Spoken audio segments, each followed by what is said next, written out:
Hello, hello, hello. Incredible greetings, everyone. How art thou? How art thou? How art thou? How art thou? All right, let me get this all shared out, and then we're going to get into some design work and some questions for the three main programs that I go to for designing. I have other programs that I use, and they serve specific purposes, but they are design programs that are needed. But I use these three pretty much on a regular, and that is Silhouette Studio, Canva, and Photoshop. And these are the ones that I get asked most about when it comes to designing and people trying to figure things out.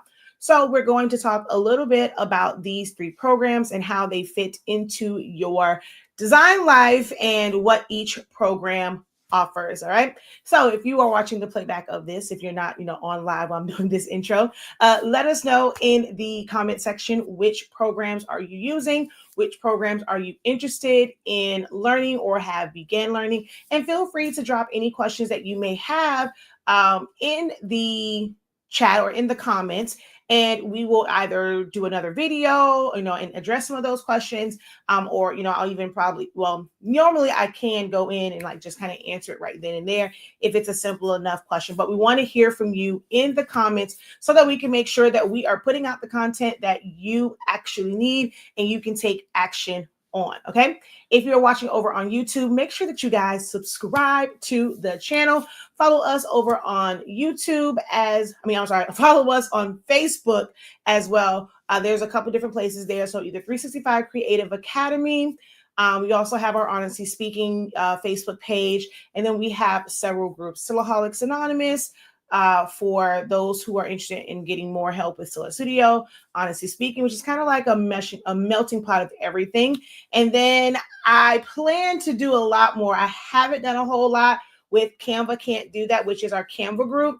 But I plan to do a lot more like in the summer. Don't have to kind of wake up as early and so I plan to do a little bit more because my mornings and things will be a little bit free. I don't have to rush off to go get the little one. So we plan to do a lot with that one. So go ahead and join that group as well. I'll make sure I come back and put the links for those and the tags for those in the comment section, because I did forget to put them in the description. But there are some helpful links in the description if you guys go ahead and check that out. So I still need to, because I produced this little live broadcast myself. I don't have anyone kind of running the back end, so I have to share this out. But this light is off. Let me turn this on. Don't talk about my background. It's a little messy back there.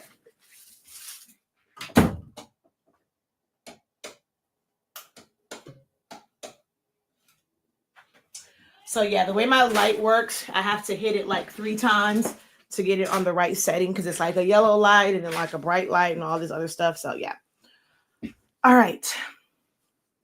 So I'm going to go ahead and get this shared out. If you guys can hit that share button as well, even if you just hit copy link or share it with a friend, tag a friend, let's get some folk on. I know it is kind of the middle of the day for some folks. It's lunchtime, so maybe I'm catching some of you guys on your lunch break, or you're just like, look, I'm gonna just throw my little ear pods in. I'm gonna just listen to what the professor has to say so that I can go back and watch this. I highly recommend catching us on one of the YouTube channels. I'm streaming to all three, and you guys go in and save this as one of your favorites. So put it on your own private playlist, like for watch later, things of that nature, so that you can go back to it. If you are someone who is watching right now and you're at work and you can't fully engage and really pay attention to the screen, go ahead right now, go to save, hit save, and then just save it to your watch later list. Okay. But drop a hey, how you doing? Let me know who's on, who's watching, where you all are watching from. And then let me get this all shared out and change my audience.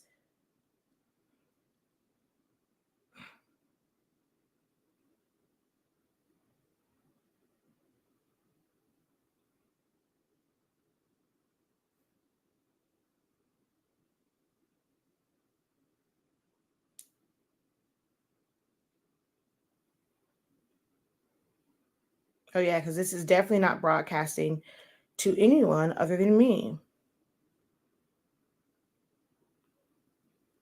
Ooh, why is it doing that? Why is it? Okay, wait. Let's see something here.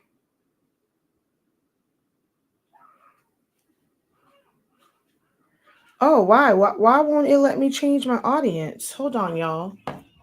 It's not allowing me to change my audience off of wait. Did Facebook change something? Oh, I don't like that.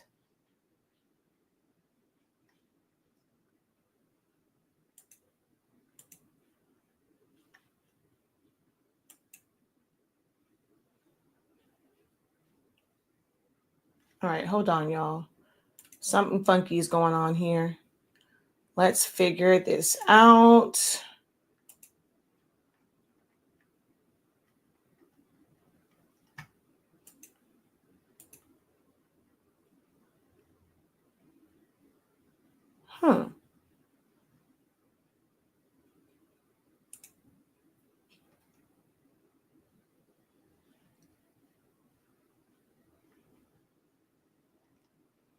Wow. It's not letting me. That's so weird. It's not letting me change. I've never had that happen before. For some reason, do they have me blocked when it comes to us names? It's like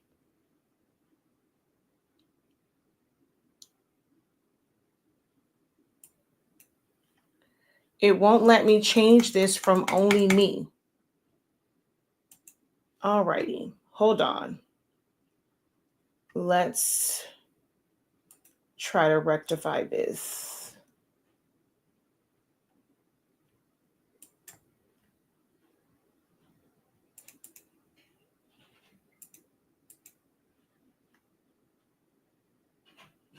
Okay, let's go over here.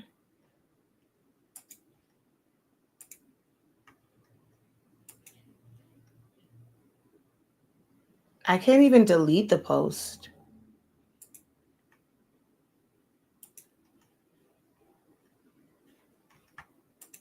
I'm sorry, y'all. We're having a little bit of technical difficulty. So if you can just bear with me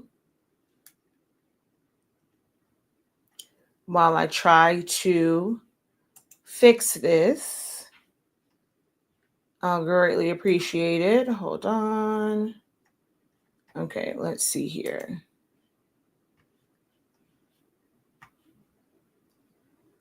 All right, that's the other one. All right, well, I can't get the one on Facebook to go live, so we'll see. Don't know what's going on with that. All right. Okay, there we go. So now I should be able to. All right, edit post. All right, it still won't let me change it off. It won't let me change the it won't let me change the what's this thing called? It won't let me change the audience. So yeah, alrighty then.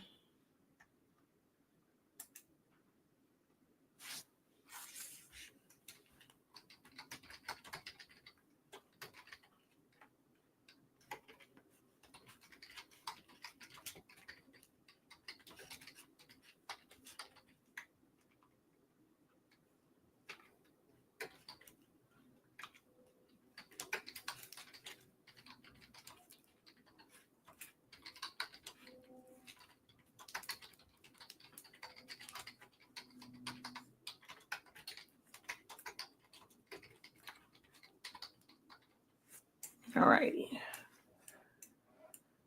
Okay, let's see here. Copy, share now. So I'm going to have to, which, you know what?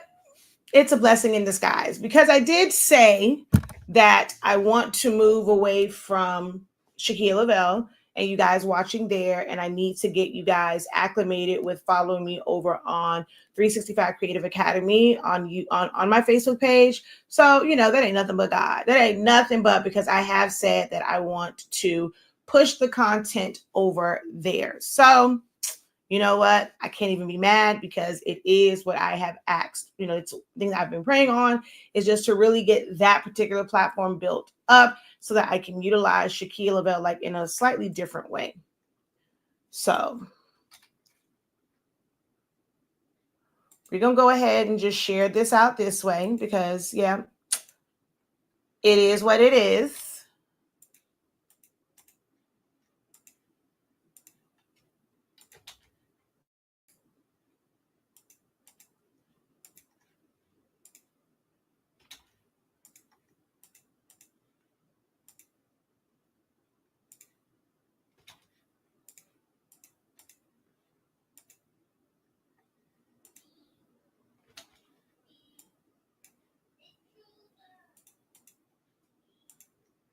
Now, I don't think it's going to be approved in this particular group because it has other stuff, but we will see.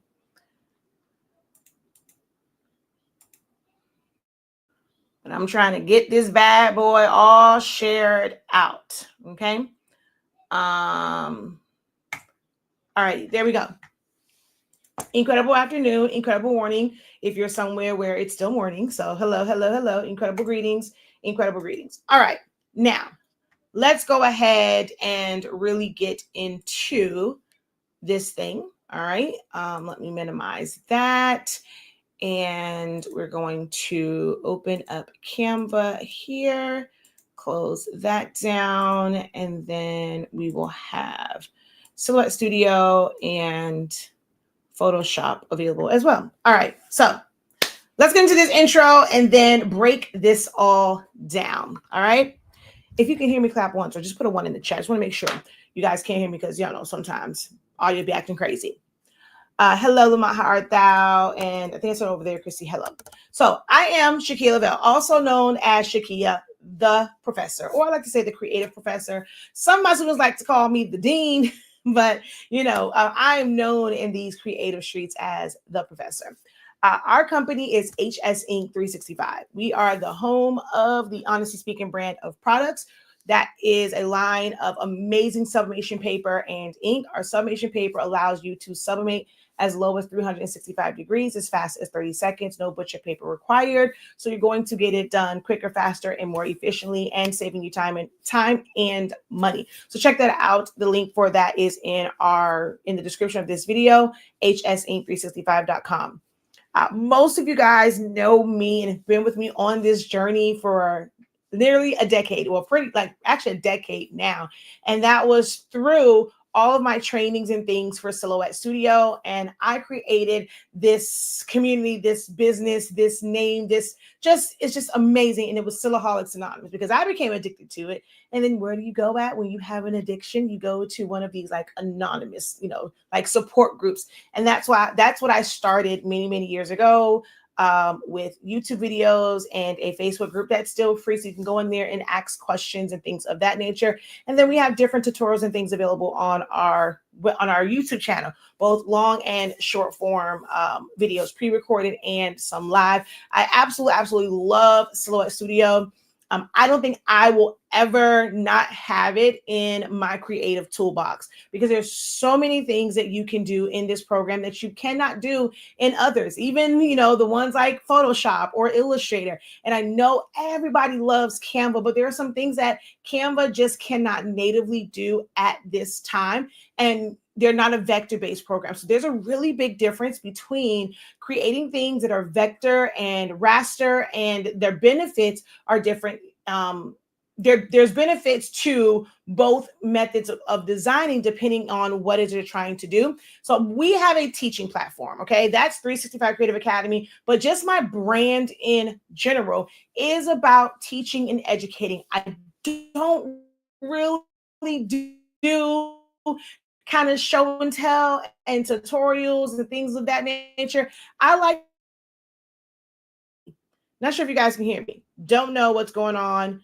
It might be a StreamYard thing because my internet bars are way up. So it might just be a StreamYard thing. So you guys let me know. If you guys can still see me.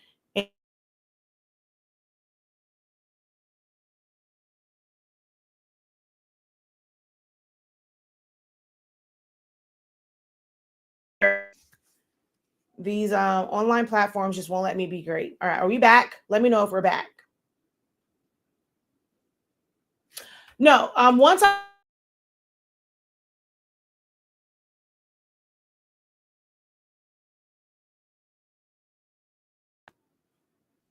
keeps going in and out. But once I share my screen, it doesn't matter what platform you're on, everyone will see the exact same thing. So it doesn't matter if you're viewing over on Facebook or YouTube. Oh God. Let's see. Hopefully it won't go out again. Let me know if you guys can see and hear me now.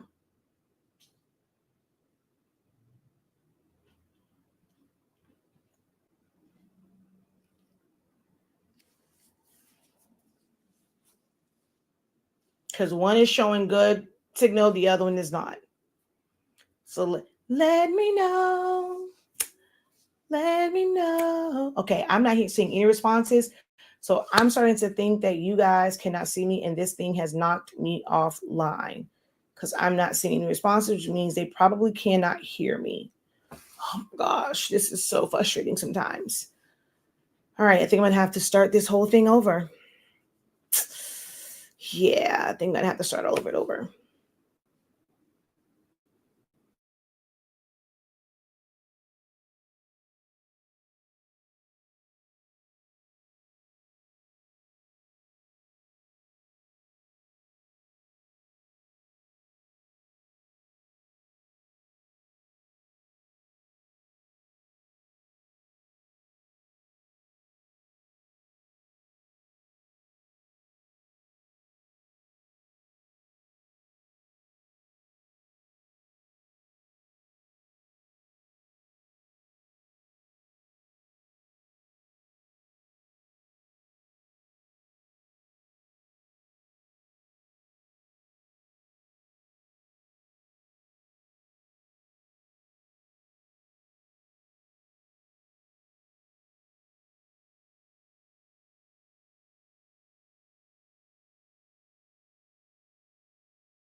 All right, we are back, I think.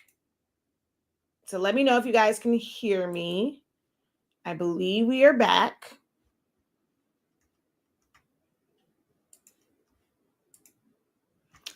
All righty. So I think we are back. Let me know if you guys can hear me.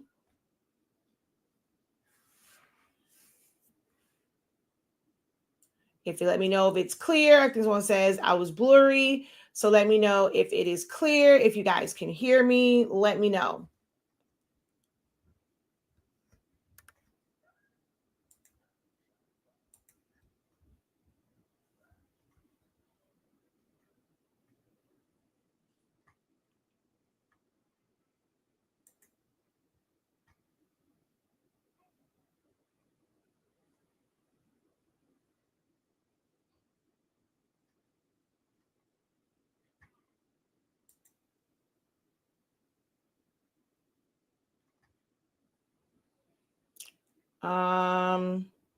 Alrighty. I don't know. Can somebody let me know if you can hear me? Is anybody there? I see numbers of people watching, but I'm not seeing comments. So I need to know if I need to restart this live video.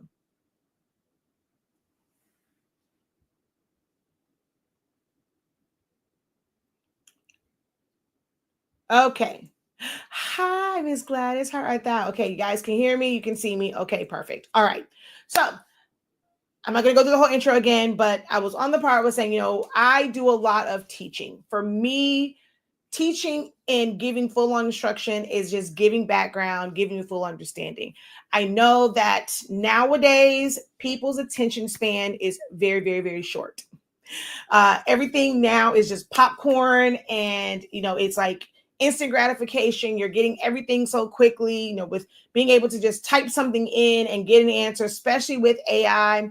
But you need to have, sometimes it is still good to like really get like the background and just get like all the information, because even with my kids, I know that they can go in and type things up on the internet, get definitions and things of that nature. But I'm like, no, this year, starting with this summer, when they need to know how to spell something, there is no more like just kind of typing it in online. You are going into a dictionary. I told Zion Imani that, I told MJ that, because I think we're relying on it too much. It's not a bad thing. It needs to be an asset for us, like in all the technology, but sometimes being relying on it too much, I think it just affects just a lot of things when it comes to learning. So I am one where I still love to break things down. You may feel like you don't need it, but if you know that you are constantly asking this, like, be honest with yourself. You got to be honest. Our brand is honestly speaking. You know that you are constantly confused about things that that you should probably know, because you're not super, super new to this.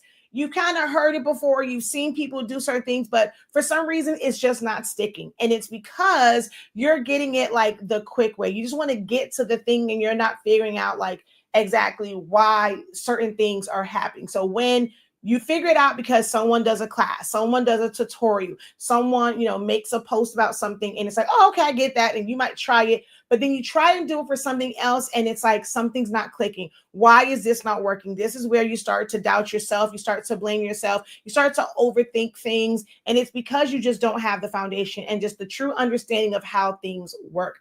My platform and my brand from day one has been about making sure that you are fully equipped. And for me, I feel like you are fully equipped when you fully understand, or have a good understanding, a decent understanding of how things work, how programs work.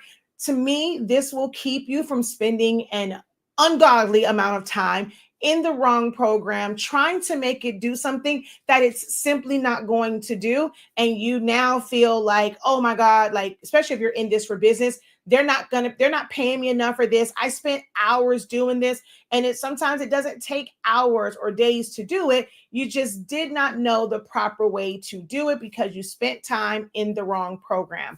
I am dedicated to helping you guys understand how each of these programs work, how they fit in your life, and where their benefits, where their pros and cons are in the world of design.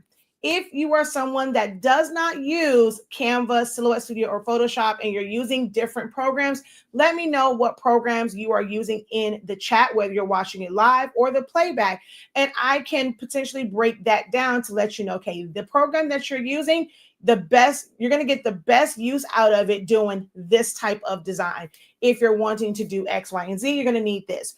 Or let me know in the chat the type of designs that you want to be able to create so that I can suggest what program is going to be best for you to invest your time into learning. Okay. All right. So with that being said, let's go ahead and get into this. So as I mentioned, I use Silhouette Studio, Canva, Photoshop. Is there anyone here that use any of those three softwares? And let me know in the chat if you're using one, two, or all of those particular programs. Silhouette Studio, Canva, and Photoshop.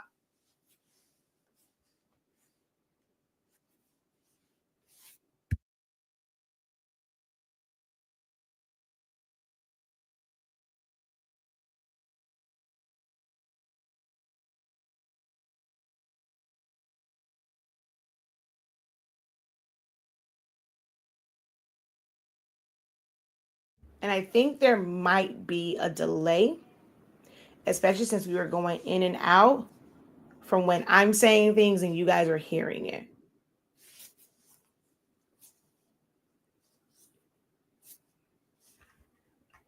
All right. So I see Silhouette Studio and Photoshop. So not Canva. Okay. I see just Silhouette over here with Nancy.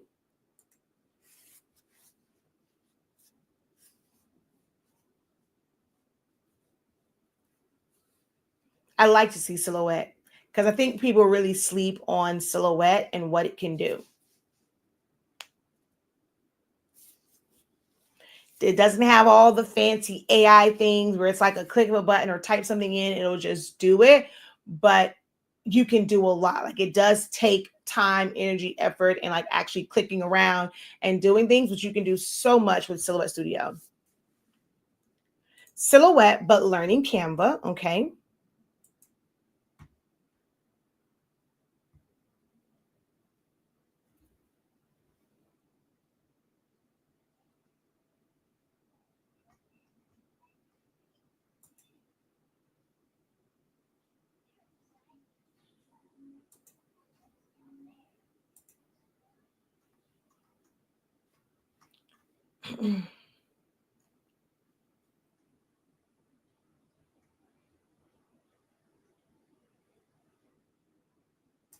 All right, hold on one second. Let me do something real quick here. I think my internet, I don't know. See, this screen isn't moving, so I think my internet might be messing up again. All right.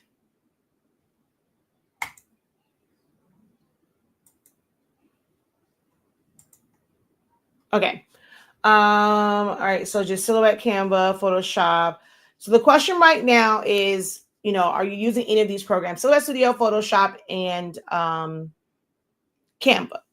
So let's break down what these programs are and how they can be useful for you. So, of course, we're going to start with Silhouette because I love Silhouette Studio. I built a whole brand around it. So, Silhouette Studio, it is the program that can control these machines, right? So, Silhouette America, they have 12-inch, 15 and 24-inch machines that are called cameos. They also have a 9-inch machine that's called Portrait. They also have one that's for embossing, debossing, stippling. It also has cut features, which is the Curio. They had a 3D printer. I'm not sure if it's still in production, which is the Alpha. And they have a stamp making apparatus or like machine, and that is the Mint. Okay. So although the program is ideally meant for you to design and be able to send a project to either of those machines, it is also a really good standalone graphic designing software.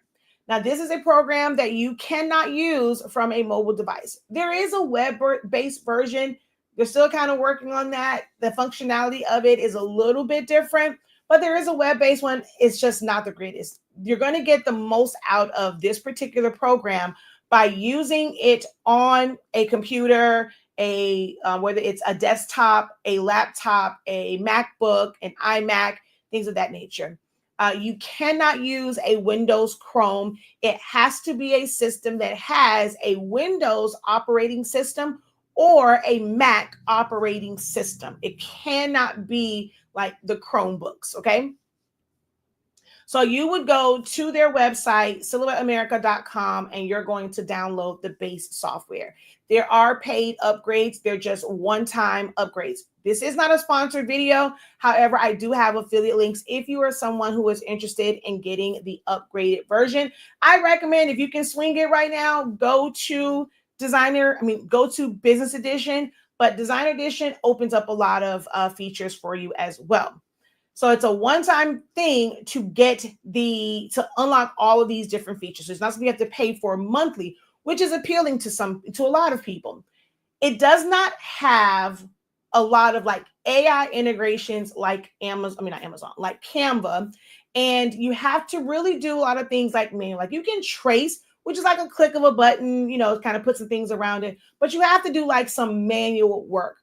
Like any other program, if you're doing something that's text-based, all programs are the same. You're going to have to go to the font, to put it on there, type it in. Now, there are some things that Silhouette doesn't have, like others, where like being able to just click a button to go from all lowercase to all caps or sentence case, things of that nature. But as far as like typing out text, filling it in with color, resizing it, things of that nature, you do it the same way that you would do it in any design software. Silhouette Studio is what's called a vector-based software. Vector-based basically means that you are creating with a lot of shapes. Everything essentially is a shape or a closed path. It's not like Photoshop where you're working with those gray and white pixels, and the more pixels you have, the smoother something will look. Compared to if you don't have as many, that's when you start to see like those like little lines and stuff, because everything is a square pixel. You can't really smooth it off. In order for you to have these smooth looking lines, you just have to make your pixel sizes much smaller so that they're closer together. But when you're using bigger pixels like 96 or 100 or 72 DPI, it's going to be less pixels. So they like the squares are bigger and you can see more of those points. But with a program like that, it gives you the ability to create transparencies. It gives you the ability to do like feathered out areas, like brush strokes, and everything is just kind of faded at the edge. With Vector, everything is going to have a defined edge. And when you're filling things in with color, it's just like a flood of color. It's not different pixels. So when something is designed and saved, that's really, really important. People always say, oh, vectorize it to where you can resize it. No, it has to be it still has to be in a vector format, meaning just living on the Silhouette platform or in the Illustrator platform. It has to be saved as an Illustrator file or an EPS file or an SVG file or a DXF file or a PDF file, like from a vector program. And those will maintain their like their clarity as you're blowing it up, because it's in layers that's filled with color. Once you flatten something, meaning turning it into a JPEG, turning it into a PNG, that becomes a bitmap or a rasterized image, and it's now full of pixels. And depending on how it was designed, once you blow it up, you can experience some blurriness and distortion, right? So with Silhouette Studio, because it's vector-based, like I said, it's all shapes and things, but you can do things like crop, or if you are a Cricut user, I'm going to use the term like slice, and you can split things apart, create voids and gaps. Crop in Silhouette Studio is different than crop in like Photoshop or Canva or even like Illustrator. Like in Illustrator, it's like divide or gosh, I can't think of the term like in Illustrator right now.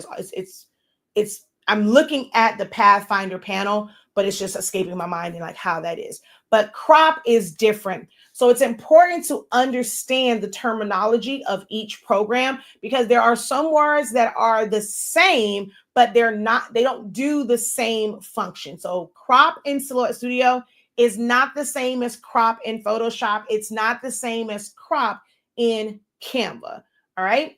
And you can recreate things. Like good logos are designed in vector-based programs. Silhouette Studio is like, some people will say the poor man's Photoshop, but it's more like the poor man's Illustrator. I'm shrinking, like this chair is going down. It's like the poor man's Illustrator, because Illustrator is the Adobe vector version, whereas Photoshop is like the bitmap version. And there's like so many things that you can do, like liquefy things and warp things and stuff like that. Okay. So that's Silhouette Studio. Photoshop is one where, like I said, you can have different artboards now, having things in layers. Silhouette Studio has layers, but it's a little bit different. You can see like a little small thumbnail of what it's in each layer in Photoshop. That can make it a little bit easier to design. You have layer styles. It's easy to copy styles and things in Photoshop, because you would just go copy layer style and then paste it, and you can like you don't have to redo it every single time. Whereas in Silhouette Studio, if I wanted like an offset around, like I just typed out 10 names and I need offsets around them, I need shadows around them, I would have to do that individually for each one of them versus being able to like type it all out and then just go copy layer style. And I still have to do like each one individually, but I just have to click on it and just go paste. So even if I had 5 different effects on it, all 5 of those effects would apply to that name or that element. So that's like, some of the key things of Photoshop. Like I said, you can blur things off. You can create softer edges of things. You can blend things better to remove blemishes, or you have a timestamp on something and you want to remove that timestamp. Photoshop also has a lot of things like, as far as like photography and changing lighting. And I love like the puppet effect. You have content aware fill. I'm always teaching my students in my creative business program, or we're having discussions about like taking pictures. So we've talked about this on multiple occasions where when you're taking pictures of your products, you don't want to necessarily like zoom all the way in because it's going to affect your lighting. It's going to affect the quality of this image. It is okay to take a picture that's a little bit, it's zoomed out a little bit. Yes, you might see your walls, you might see the mess and the junk on the side, but you have like a nice little backdrop. But in order to really get the light in and for you to see it, you may have to hold your phone or your camera back and you might see the things on the side. That is okay. Even with professional photographers, they may have those, pieces on the side, and they're going to use a program like Photoshop where they're going to, either erase certain things out, clone, but most commonly they'll use this feature called content aware fill, and they will fill in those areas and it will pick up from like whatever that background is and then fill that out and like just make it really smooth. And now they can go in and do more editing to it. A lot of things that you see, for models or on websites and things of that nature, it's not shoot and post. It's shoot, they're going to edit it, and then you're going to see it. This is something that I teach those in my creative business program, because taking product pictures as a creative and you want to be able to post it on the internet, that's a big frustration. So we would use Photoshop for something like that to kind of enhance the pictures. So that's where that program, even if you never use it for design, that's where that can come in handy. Photoshop also has things called like smart objects. If you are somebody who does, like let's say party favors, and there's so many different, party favors, like printable things that folks will print out, like chip bags, water bottle labels, Capri Suns, invitations, gable box covers.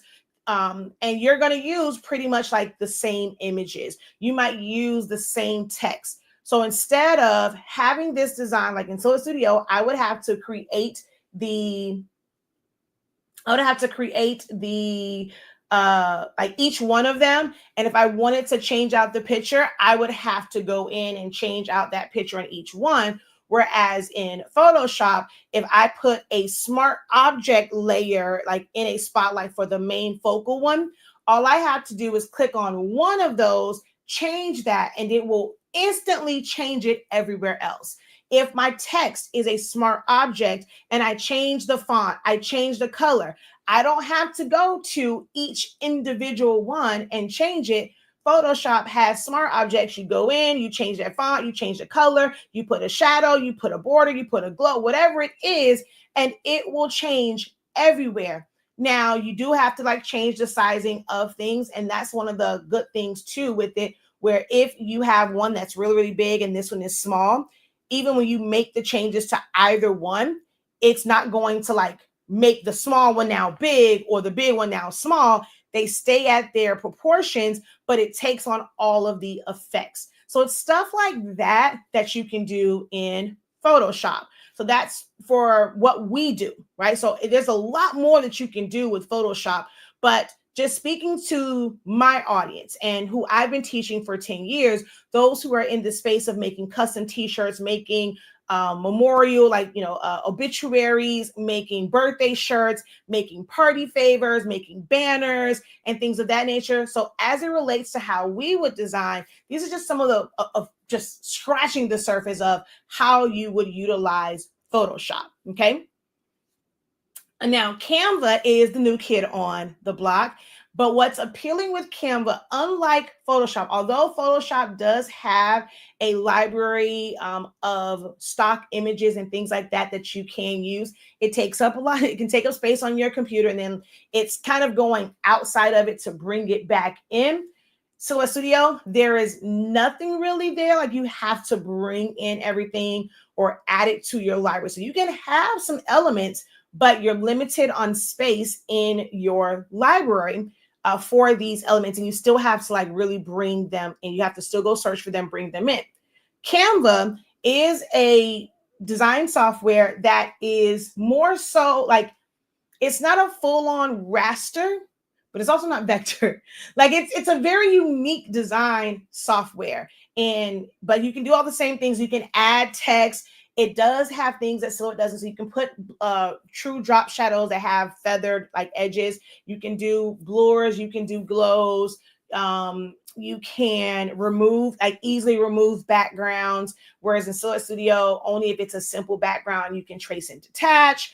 But Canva has a large library of what's called elements, and you don't have to go and a lot of times search the internet, especially for basic things like hearts or circles or blurs, spears, globes, birds, flowers. Like, I mean, it's so much there. There's stock videos, there's stock backgrounds. So if you were someone that wanted to create a background, like you have green screen, if you're doing Zooms and you didn't want it to look like, you didn't want, my background, I didn't want my background to show.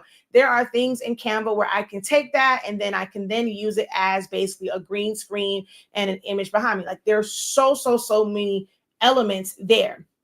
Canva has a really, really big AI component to it, unlike any other program, where just by typing out words, you can recreate things, you can switch out things, you can, now they have like sheets, so it's like kind of like Excel spreadsheets. You can create tables and lists and things of that nature. You can animate things, whereas Photoshop, you cannot. Like, here you can animate it and add where things will fly in or they'll flicker, they'll bounce. It allows you to save it in so many different file formats. You can use it for design. You can use it to create digital products, ebooks, files. People use it to create, they call them design templates. I just call them edible designs or edible files, because to me, a template is just giving you the shape. That's just by my definition. But you can also create things like utilize it for your business. I use it for thumbnails. Some people who are really big into content creation and they are making their money that way, they need to make aesthetically pleasing Instagram posts and things of that nature. They have sponsored things. They can go in there and edit these pictures, put outlines and mix and match and just kind of create all sorts of movement to it. So it's a really, really useful tool. None of these would ever satisfy all of my creative needs by themselves. It truly, for my business and just like really every day, because I use it for a lot of personal stuff too, I rotate between these. To me, Canva is that like software. It's like, it's really what was needed between Silhouette Studio and Photoshop. Like, it just completed the set. Although I have editing software for I use it for video editing. So it's amazing for that as well. I've spent plenty of money, I mean good money, on video editing software. And, there are some, on the basic level, you can do a lot in Canva. And so for me, it was just that bridge. Like, it just completed the set.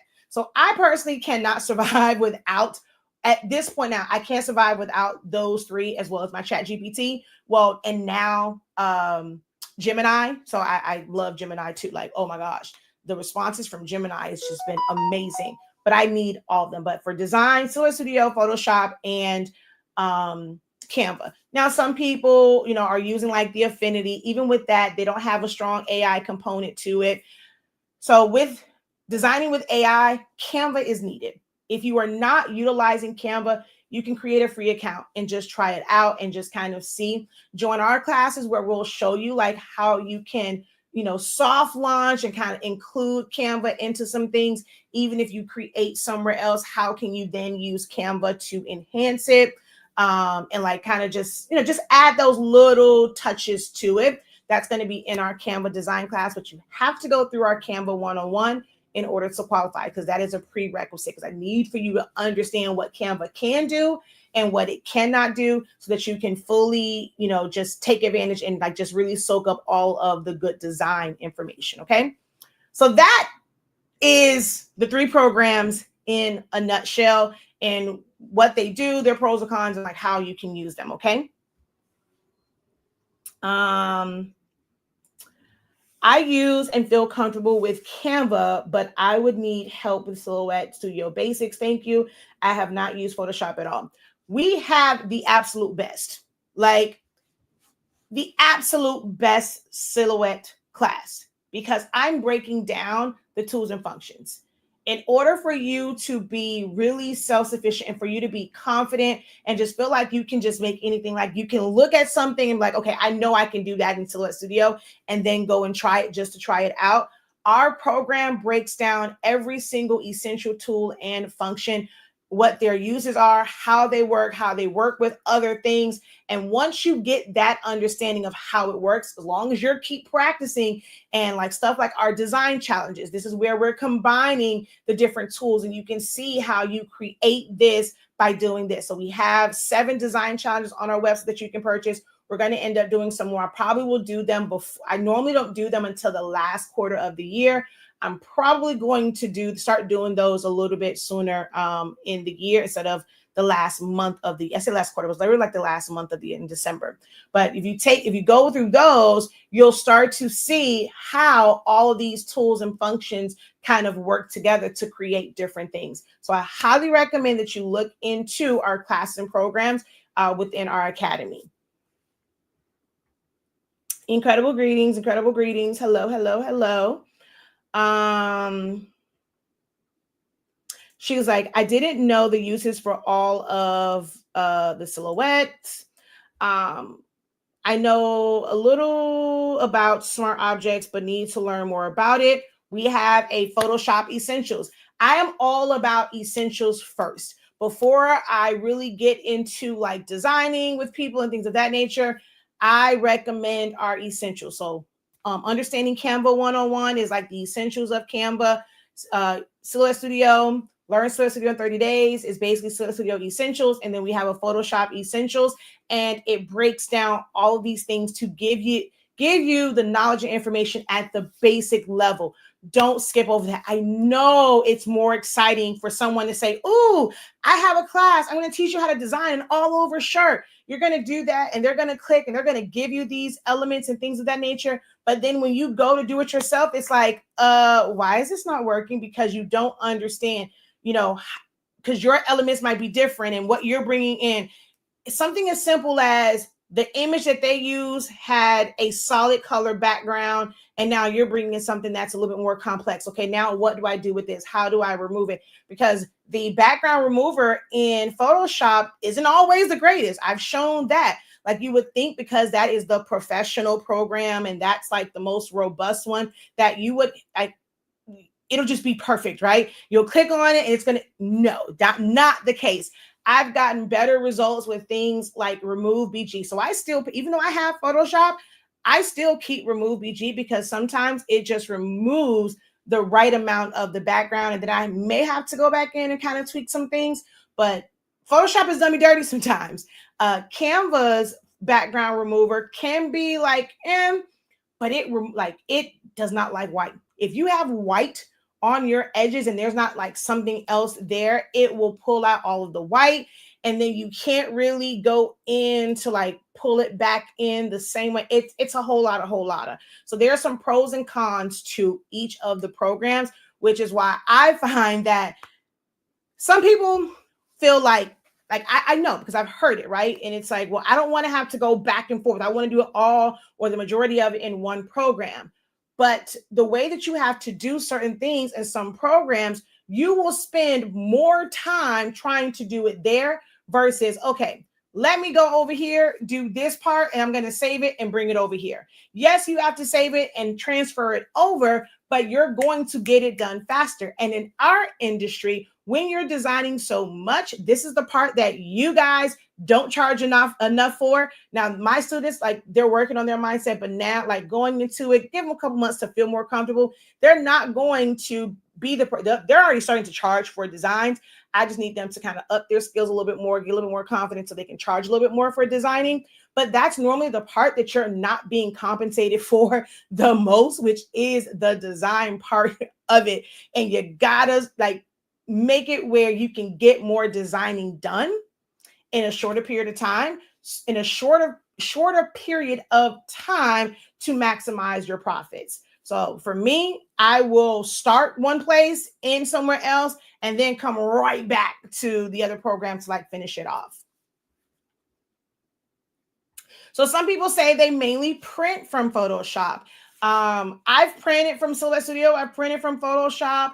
Now, if you are utilizing like certain papers or certain inks and you're utilizing a, what's the thing called?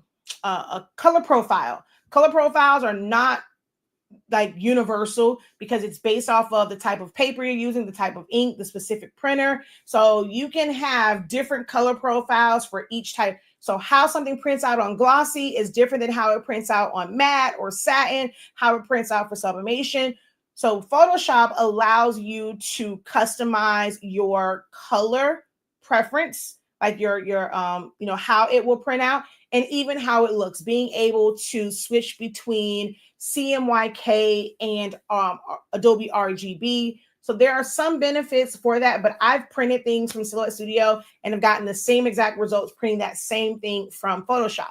And thank you for bringing up print, because with Canva, what most people don't realize, because they have a big icon that says print, that just means, okay, you're going to design things here that are more so for print purposes. Like the end goal is to print it versus it being digital. Canva, you cannot, I repeat, you cannot print directly from Canva. You have to save it and then print it from a different software. If you're saving it as a JPEG or a PNG that is to the exact size, or you have to save it as like or you have to save it, bring it back into Canva on the size paper that you plan to print to or have a vendor print to, and then you have to resize it. So you cannot print from Canva. And if you are somebody that wants to use your phone, you will need to bring that back into Canva. If that is something that you're not quite understanding and you would like to see a live representation of that on this live, go ahead and drop a 3 in the chat for me if you need to see that in real time to understand what I'm saying. Okay.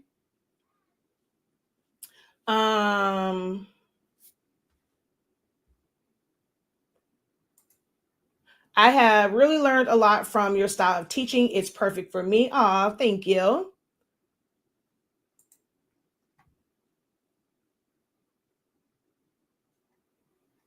So I want to show basically,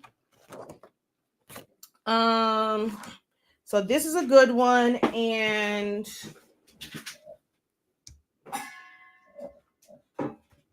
actually, I'm going to use all of these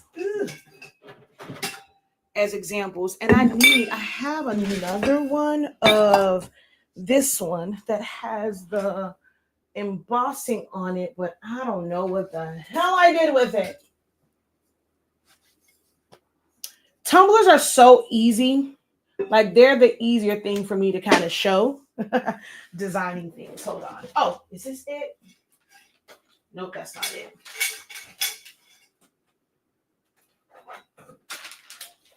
That's one that's just a little messed up. I gotta find that. Okay.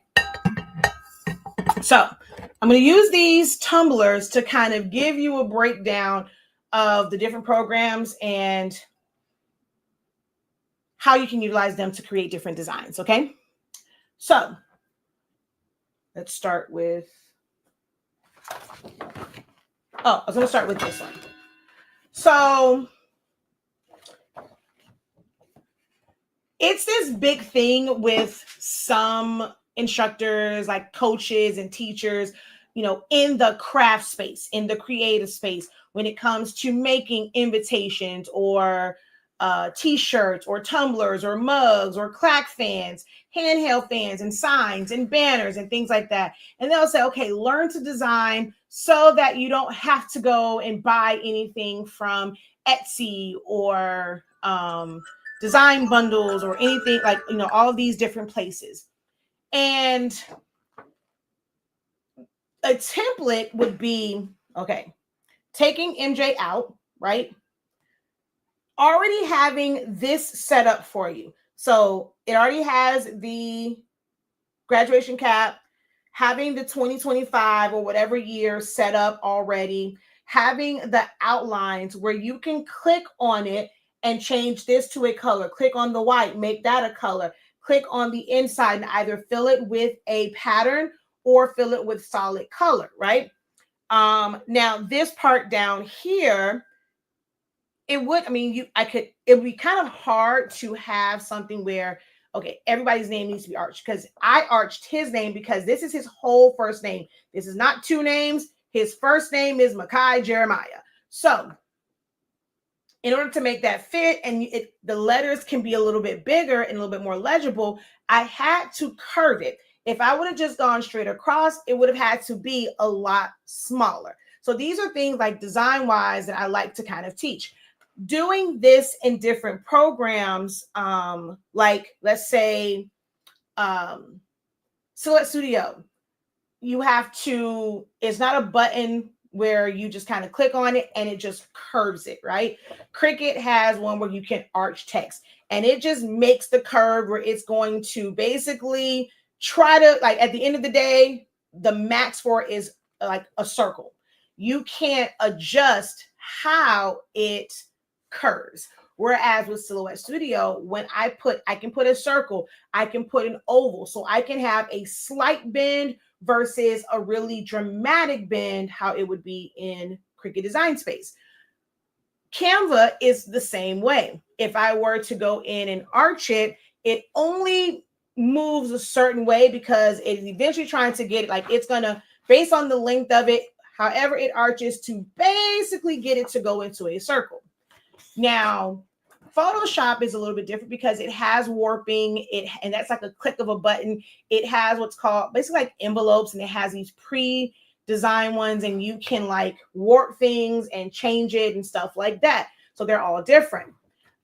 When I'm doing something like this in Canva, I don't really like how his name comes out all the time. So I will design it in Silhouette Studio and then put the offsets on it and then save it. And I will bring that particular like PDF file or whatever.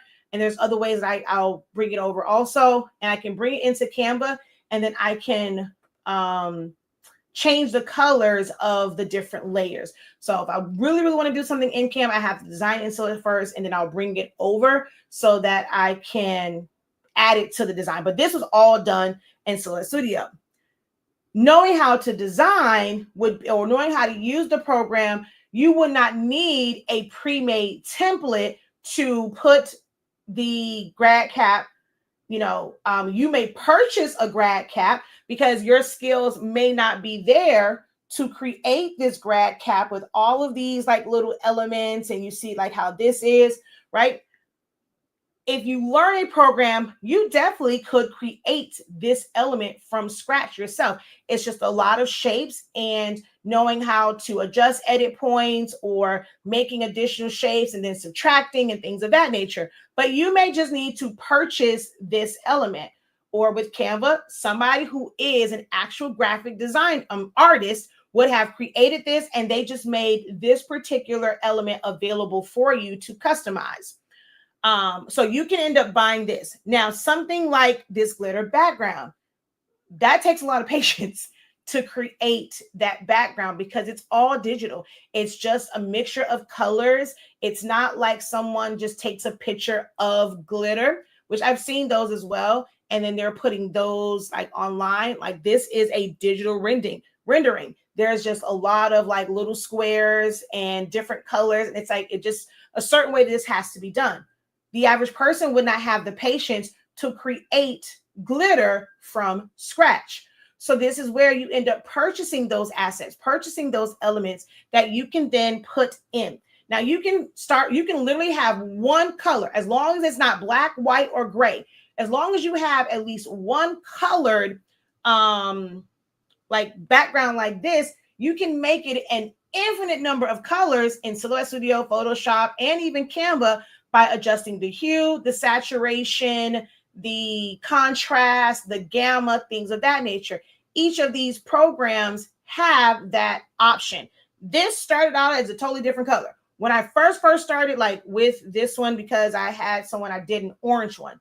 I ended up changing it. I got a set of these and they were a bunch of different colors, but I never worry about, oh, that's not the exact color that I want, because I have the skill set and I have the know-how of each program, and even in Silhouette Studio, to make it the color that I want. You can change the tint. You can change, like I said, the saturation, the contrast, the hue, the tint, the gamma, things of that nature to create this color.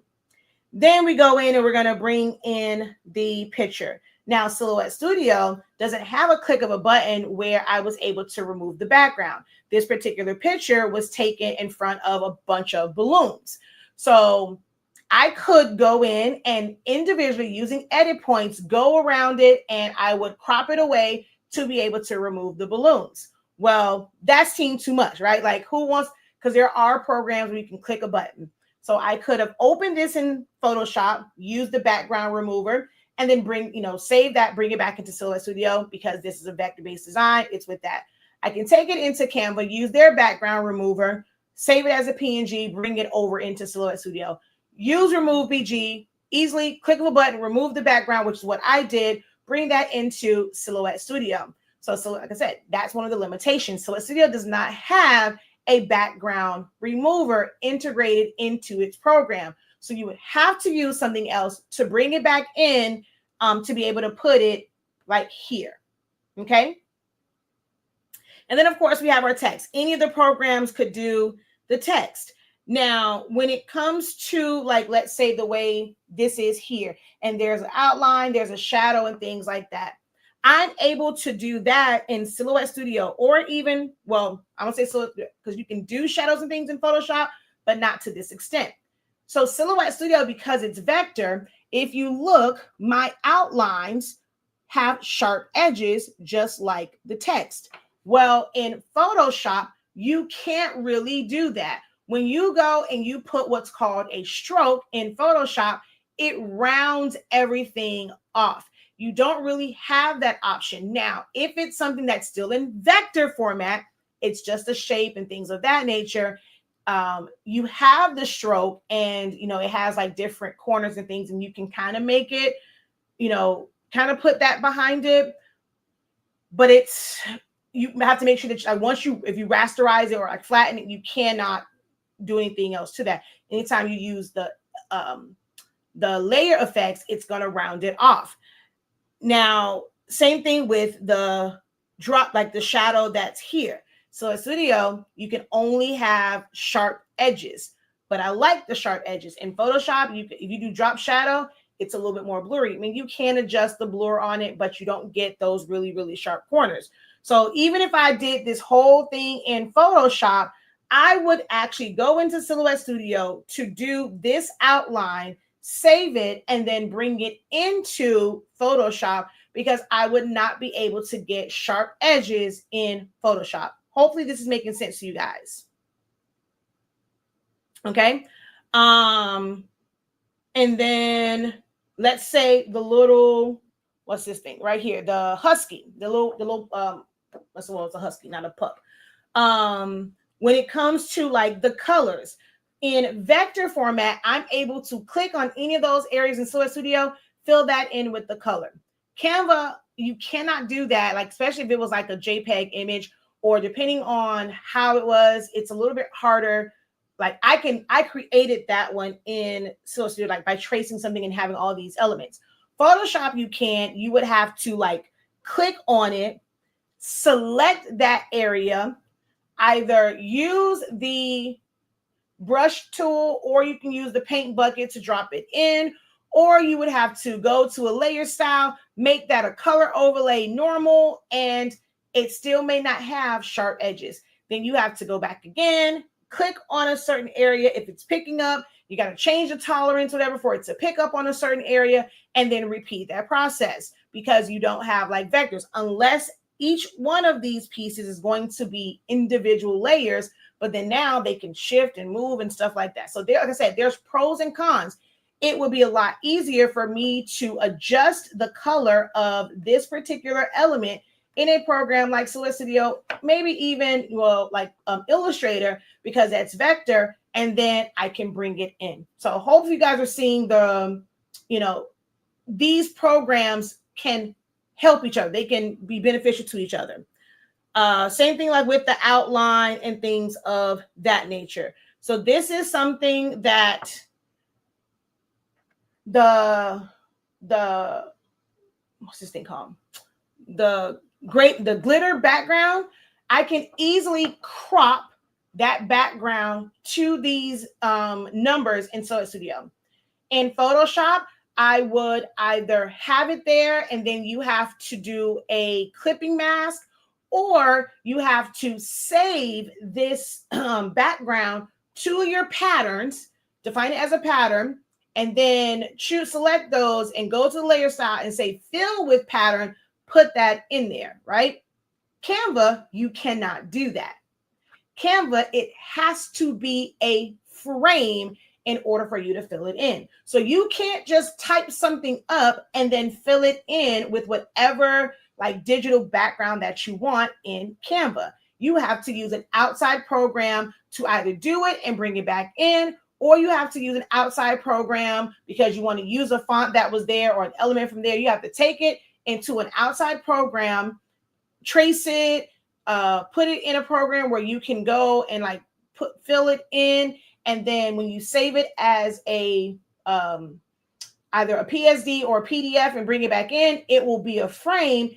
And then you can fill it with any type of pattern. But you cannot natively do that from Canva.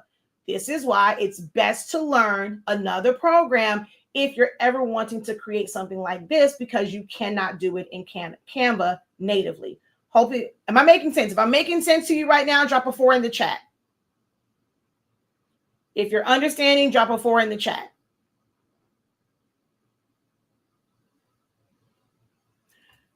Yes, so it does. That's what I said. You can use Canva to remove it. Canva purchased the rights to remove BG from Paddle. And so now that technology is incorporated into Canva as long as you have Canva Pro. It's a part of the Magic Edits.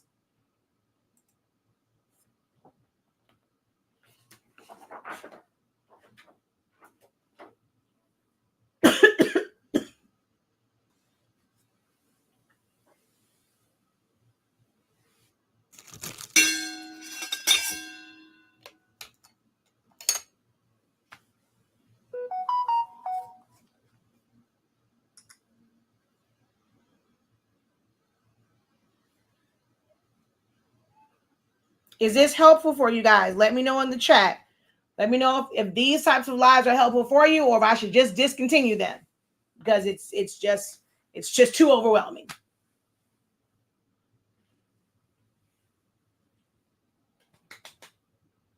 Okay, I don't know if it's a major delay. Are you guys understanding? Like, did that breakdown help you? I was looking for a number 4 if you understood how I was showing, or how trying to explain how I could have used all 3 of those programs to create that design. Okay, very helpful. All right, cool beans. All right, awesome. Okay.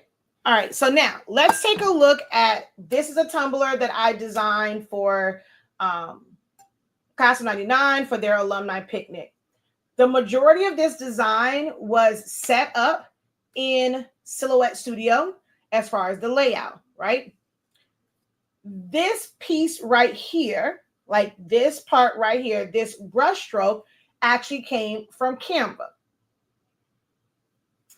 The original of this is very, very pixelated. This is their like little logo. And I don't know why this looks red on my screen, but it's definitely not. I don't know, it looks weird there. But this right here was they've had this for years. So it's like an old school. I don't think anyone, probably other than me now, I'm sure somebody probably have taken the time to, but most time I see it, it's like the same one and it's not the greatest like version of it. Or people will just take it into Photoshop and do, like I said, where they need to change the color, like for breast cancer awareness or something like that. They will just go into Photoshop and either use select by color, or they're going to do magic select and click in certain areas, and they're just going to do an overlay of color. Well, I vectorized this in Silhouette Studio. Actually, you know what? I think there might be a version that's vector that's on vector stock. I don't know. But I went through and I traced it and I cleaned it up and I vectorized this to where I can make it whatever colors I want, like whatever tones. Because with sublimation, because I am using a converted printer, the colors can be a little bit wonky. So this allows me to use my color chart to put in the exact color code that I need to produce the color that I want. All right. Yeah, so the top part and this part here was all done in Canva. I think that was it. So the CC, in order to interlock and have all of those, this was done in Silhouette Studio. Photoshop, I would not be able to get those sharp corners. It would round it off. So I could not do that there. But now the color in the background, because I actually end up eventually putting an orange overlay. Now you can somewhat do it, like remove the color, make it black and white, add red and stuff to change the tint of it. But Photoshop is easier because you just go in and you just put an orange overlay over it and you do the blend mode and it's going to make it easier. So for that part, I went in, I downloaded that image, I took it over to Photoshop, I put the overlay on it, I saved it as a JPEG. Now I can take this into Silhouette Studio and then just kind of use it that way, because it was important for me to have this where it was just solid. I eventually took it back into Photoshop. Probably could have stayed over there because I did eventually take this finished design into Photoshop and I used the embossing feature to where the numbers and things, they were no longer flat, they were raised. And they were just like that embossed look. So I probably should have just stayed my behind over there because I end up going right back. But something like right here, I'm not sure if you guys can see it. Oh, yeah, the back of it kind of messed up on that one. But the fade right here, right? You can see the fade. You cannot create that in Silhouette Studio.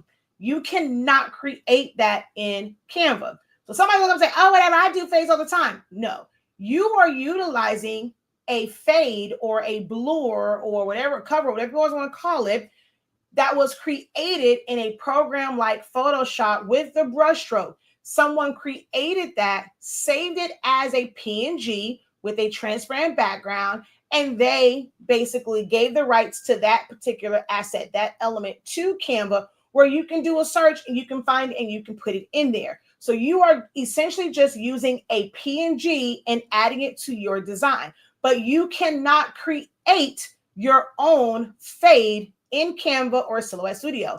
We sell fades. Now you can create a lot of things with the fades and just give it different effects. We sell fades. And I went into Photoshop, I created, I have all these different colors.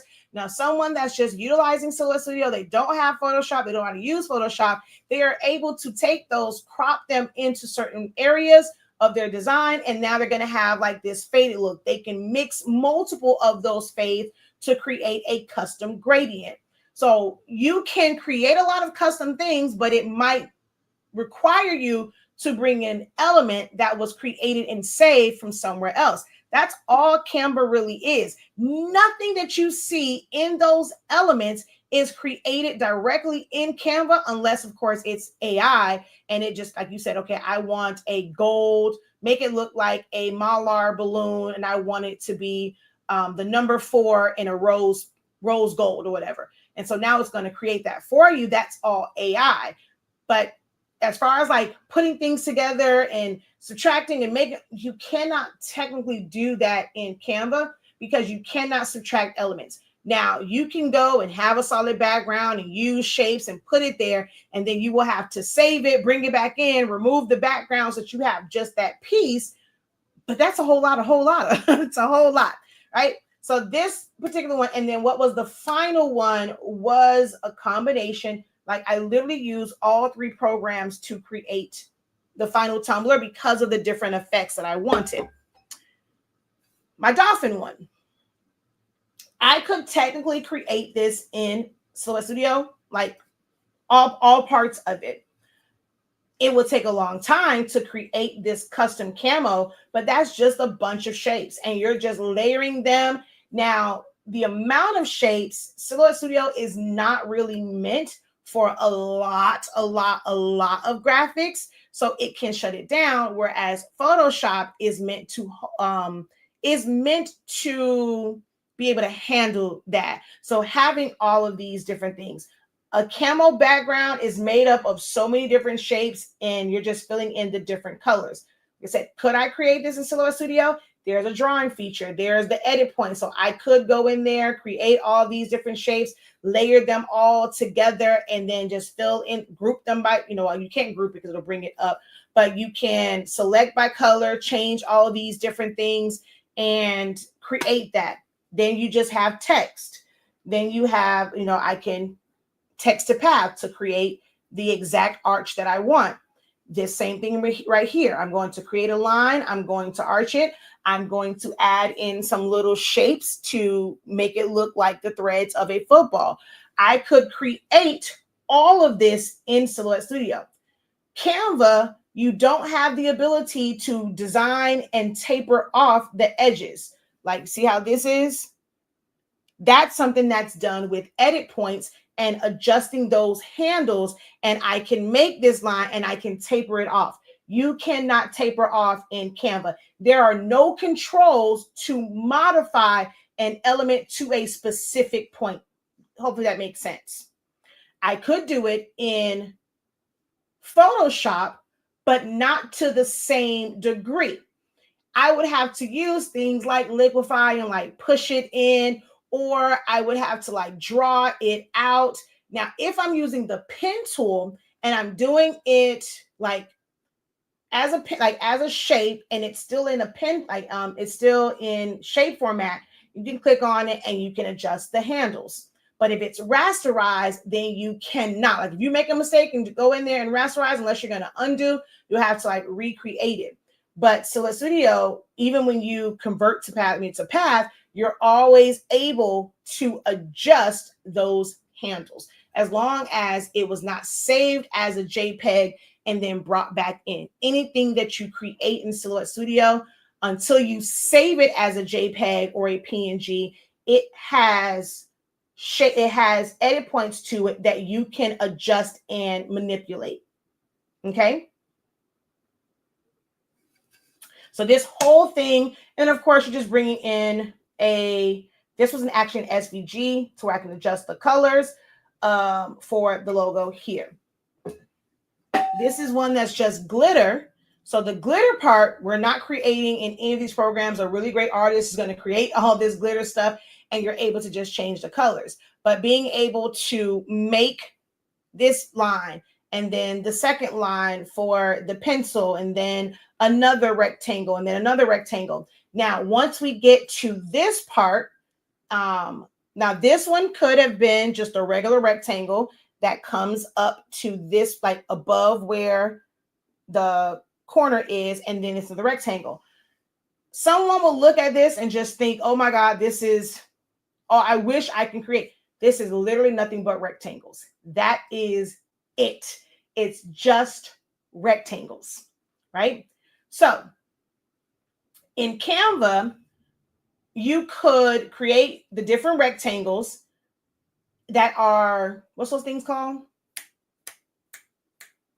Frames, but you cannot adjust the size of it, the scale. Once you put it in there, it fills the whole thing in. You can't shrink down the scale. I can make this glitter look like chunky glitter, or I can make it look like very fine glitter by adjusting the scale. I can do that in Silhouette Studio. I can do that in Photoshop. You cannot do that in Canva. So even if you wanted to create this in Canva, when you go to put that glitter in there, it's going to be too big. So you would need to create a chunky glitter in Silhouette Studio or Photoshop and save it. And in that same color, you would need to have it also like scaled down where it's a nice fine glitter like look to fill it, put it into that frame if you wanted to have this fine glitter look versus it looking really, really chunky. And in Silhouette, these will all be like rectangles. And then I'm just going to add points and then just go up, down, up, down, up, down. And in Canva, you can somewhat create this where you would still have a rectangle, but where the brown part is, you may want to put triangles there. The issue with that, though, is you look on this, it's all smooth, right? There is no separation. If you do them as triangles in Canva, you're going to see a separation between each triangle. And the way that these are done, like, okay, if we follow the shape, this should technically come down here. And then if you were doing the other side, they will cross over each other. So that's going to look a little bit wonky. So to get this look, you can create a version of this, but it would not be exact because Canva does not allow you to merge or weld anything. Once you kind of create it, you would have to create it in a different program, like create the up and down, save it as a frame, and then bring it back in. So it's a very powerful, it's a very useful software. I use it. I love it. I could not imagine my business without Canva right now once I incorporate it. And I've been using it for, man, probably about like 6 years now. Yeah. Because it came out like I was using it even before the pandemic. Wasn't like as much because it was more so like just kind of like Instagram things. And I wasn't really into Instagram, but I kind of played around with it. But I've been using it for a really, really long time now. So certain things you just cannot do. But I could create like this design in both Silhouette Studio and Photoshop and have everything look seamless and smooth. Okay. I know my baby was in high school, officially a high schooler. Can't believe it. Now, this is a base file. So let's say someone created this base file. You're not really equipped with doing it, and someone, i.e. me, create this base file, have it in my template vault, have it available for purchase. You can then take this file and you can add to it. This is where this one now comes in. So now you can do with like this part in any program. You can go ahead and put it in Canva where you're just typing a name. It might even come out a little bit better because you can have actual fades to give things lift and stuff like that. So you can do a version of like this by putting multiple letters and then just adjusting the border on it and stuff like that. You're just going to bring in an element. You're going to place it. So everything that is here, you can take this base one that you're either going to create yourself in Silhouette Studio or Photoshop, save it as a JPEG, and then bring it over to Canva to add these elements. Or you can purchase this, where someone already has this set up. They may have one set up like a crayon already, and you're now just going to customize it. You do not have to be a graphic artist, a graphic designer to where you can customize it, yes. But being the person that can create this peacock, no, although she was AI. AI is great for that. But being able to create this peacock, you don't have to be the person that can do all of that, know how to do the shading and all of those things. Now there's AI to create different elements. Would you be able to use AI to say, I want it to be a pencil background that has a peacock? I want the word teach in yellow, blue, purple, pink, and orange. And could you tell AI to create this? Absolutely not. But if you have certain elements, you learn via the professor how to then bring these elements into a design. Where do you position them at to make sure that they're going to fit onto your substrate beautifully like this? Okay, so there's that one. Last one. This particular one, I used Silhouette Studio, Photoshop. I don't think there's no Canva in this one, but the grad ones down here, although I think because of how that, I think that was originally done in Photoshop, but I could do that in Silhouette as well. You would find a picture of some grads tossing up their caps. You're going to remove the background, bring it in, trace it, and then just fill it in with black or whatever color. So I'm able to technically do this in Silhouette Studio. The background of this had what's called blend modes. There's a lot of different blend modes to it to create like certain looks. It's kind of hard to see because there's so much stuff over it. That's something that has to be done in Photoshop. I would not be able to do that in Silhouette because it doesn't have blend modes. My fades, although I already had the fade bars in my library in Silhouette Studio, I originally created these fades in Photoshop to where I'm able to put them behind elements and crop them down, and it's going to give me this look. Silhouette Studio works in layers, so I'm able to send things to the back, bring it to the front a little bit easier than I can in Canva. Canva's on, like, I like that you can see the images, but being able to have that open, like you always have to, like, you want to do something else, that ends up closing. You have to go over here, open it. Whereas in Silhouette Studio, I can have my layers panel open and I can just easily move things around. So I prefer that. In Canva, if your element has this large box around it as a PNG and it has all this negative space, you can't select the things behind it. Silhouette Studio technically is the same way.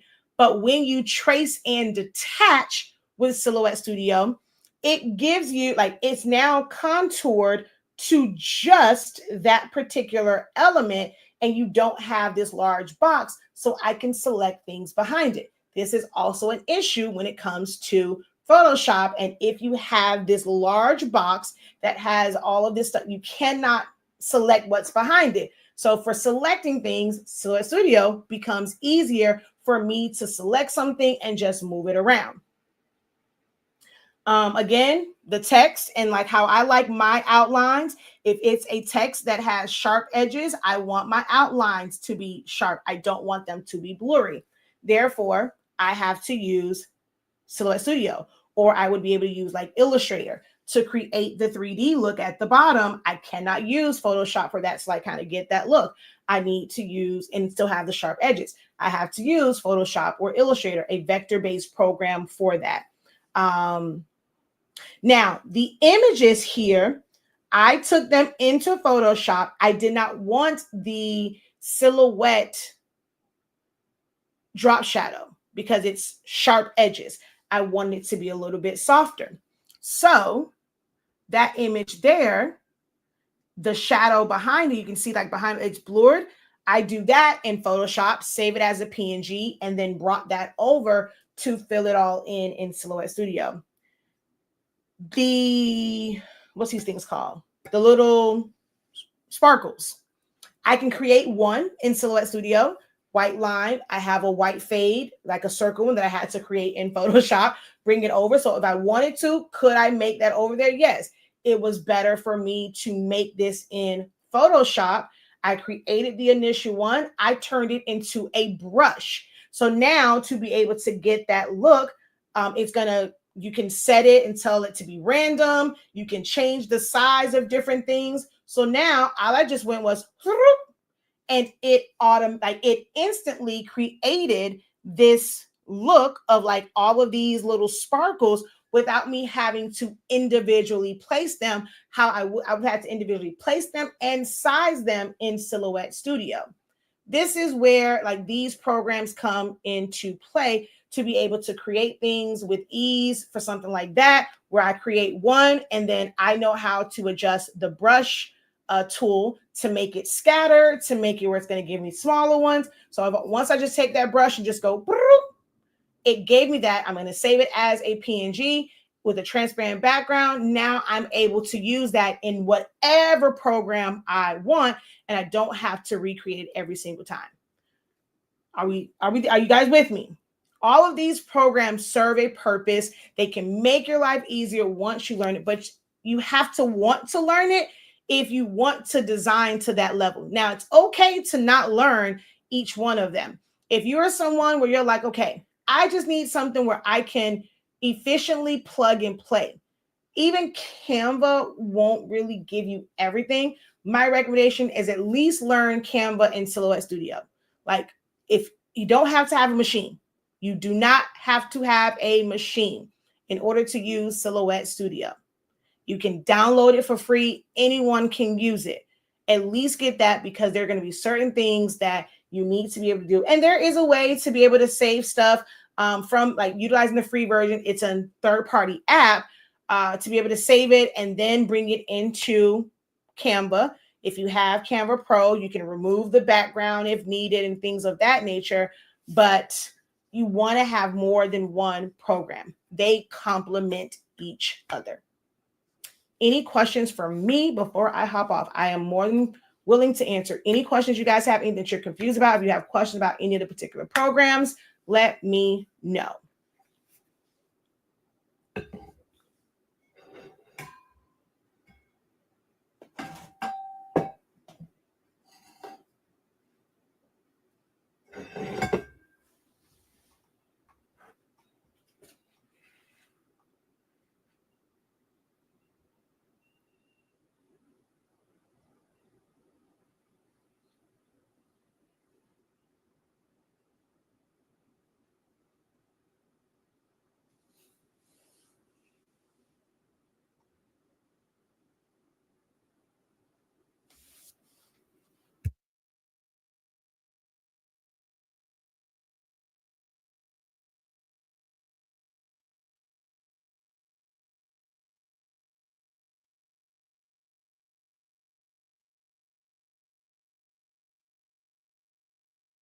No question is a dumb question, a silly question. If you don't know, you don't know. You have me on. You're able to get your question answered for free because I charge for this. I have paid class. I have a creative lounge. I have one-on-one sessions. We have creative business that meets tonight, 7 p.m. You can still enroll in that. But you'll have an opportunity to pick my brain, ask questions, get answers to questions, inquiries, things you just thought about, things that you're frustrated about, you can't figure out. Now will be the time to ask those questions. So the floor is open. I'm giving you guys an opportunity without having to pay me any coins to get the answers that you need.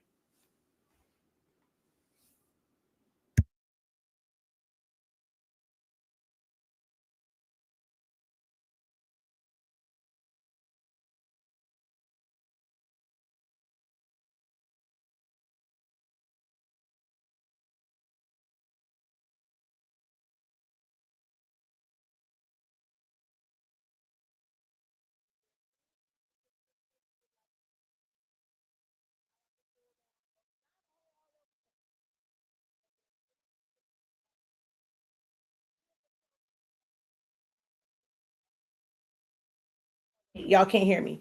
My bad. If there's any type of design or technique that you guys would like to see me do in either of the programs, you can also let me know that. So I'm not going to do like an all over shirt, like a full on, but if it's something kind of simple and it's like, okay, I've wondered like, how is this done? I can't figure this out. How are they making this intertwine like that or get this look? Let me know and I could possibly show you in any of the programs. Okay. Oh, wow. Myrna, you are way back, way, way, way back. And I'm wondering how many people are like not at this point where I'm asking if you have questions. Because for her to put a 4, she is way back there.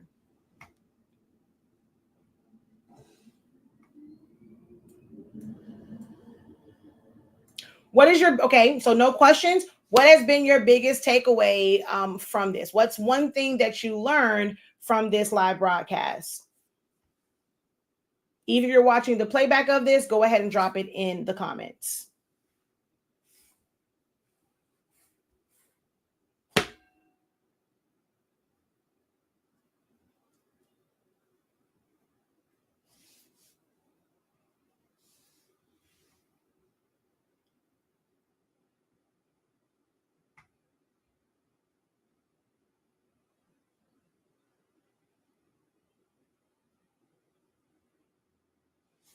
And just for future reference, if you guys see that I'm on live, like click the live one.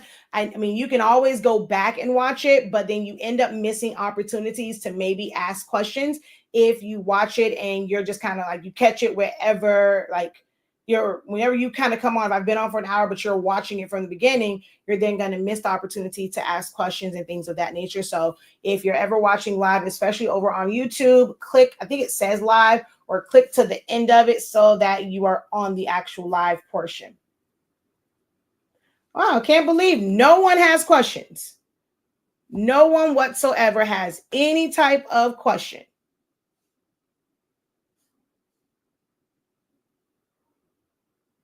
And you also didn't ask me, like, no one had any takeaways from this. You didn't learn anything new. No one learned anything new. No one has questions. All right.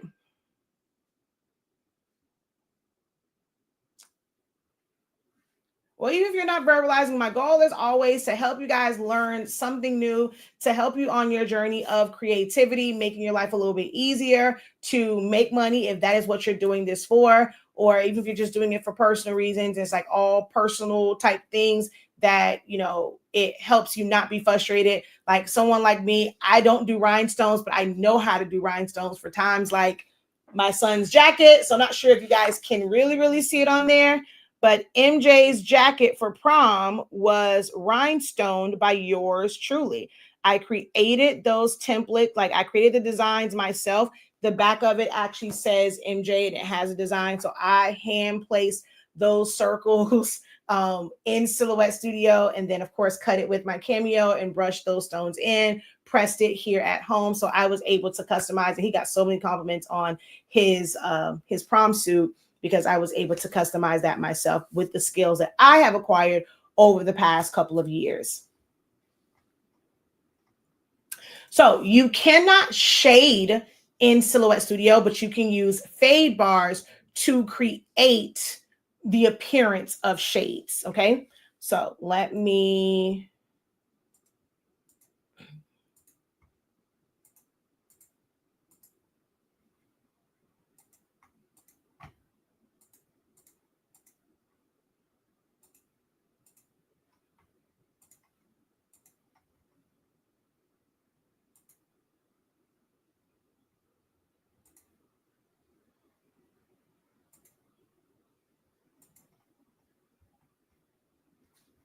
All right, so this is one that I'm going to end up doing. There's a question in a group, so I'm going to show, like, because she wanted to remove this, but what are you going to put there? Like, there's, oh man, it's just so much when it comes to designing that.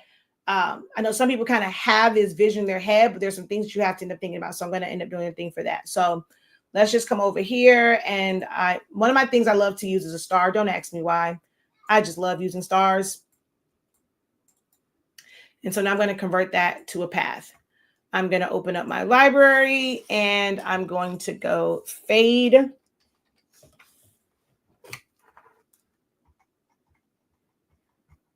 Well, I'm just now seeing your question about the shading in Silhouette Studio. So I'm just going to bring, well, I didn't mean to do it that way. So let's undo. I got to click off and we're going to merge. And all right, hold on.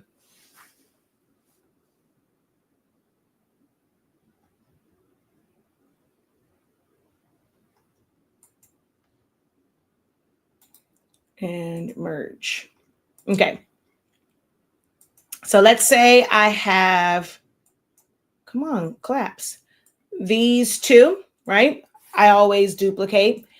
I can have this be a solid color in the back like white or black, and you would take your fade and you can stretch it depending on how far you want it to go. I'm going to send that to the back. You have to make a duplicate of the base shape. If you don't, and you simply go to crop, it's going to fill it in. You're not going to have the bottom layer, the bottom part of it. So you have to duplicate it. Quickest way is to click on it, learn your keyboard shortcuts, and you're going to hold down Alt and click. That's going to duplicate it. It's going to look like nothing changed, but I promise you it did. I personally always recommend having your fill open. I'm going to open up my modify, and I recommend removing the color. Again, it looks like nothing changed because the one on the bottom is white, but I'm going to hold down Shift, click on the fade, and we're going to crop. I'm going to bring this one here. I'm going to leave a little bit of the white. I'm going to send it to the back. I'm going to hold down Alt, click, remove the color, hold down Shift, click on the fade, and crop. Right? Now, let's say, well, that's too much white or that's too much blue. In Silhouette Studio, you can click on this, and you cannot do this in Canva because it locks it to the proportion. So if I come here and I go pan, I can move this up and expose more white. I can click on the bottom one and I can pan that up and move that one. And see how if I go up to where there's none, it's not enough at the bottom. I can also go scale to fill that in. So you cannot technically shade, but you can use fade bars. If I wanted to, so like when I had that bar, and let's just say we're going to make this one white. I'll shrink this down because that's just way too big. All right. I'm going to select all of this, and I like to remove my line color once I have color there. And I'm going to come back over here and I'm going to get my black fade.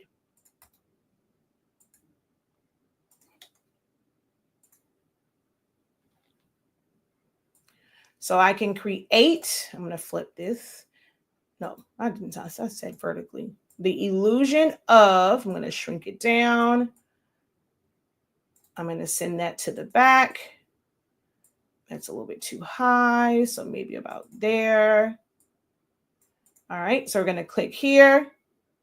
Actually, I'm going to click here, hold down Shift, click on that, remove the color. Hold down Alt, click, remove the color, hold down Shift, click on my black, and I'm going to crop because I want it to stay inside of the star. Now, if I bring this white to the front, I have shading on the top and bottom. I don't really want that on the top and bottom. So it's a couple ways that you can do this. For me, the easiest way, I'm going to just go here, hold down Shift, click on that black fade, and subtract.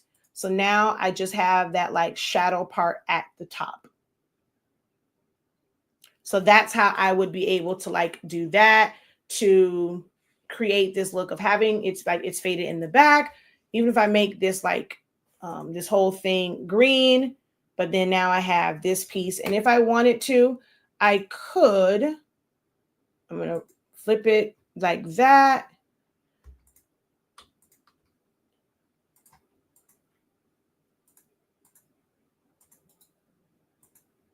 And so it will look kind of like or I could have done the whole thing as well, but how it was originally. But let's say if I don't want to go back in, if I already did that, just duplicate it. So there's more than one way to kind of skin a cat.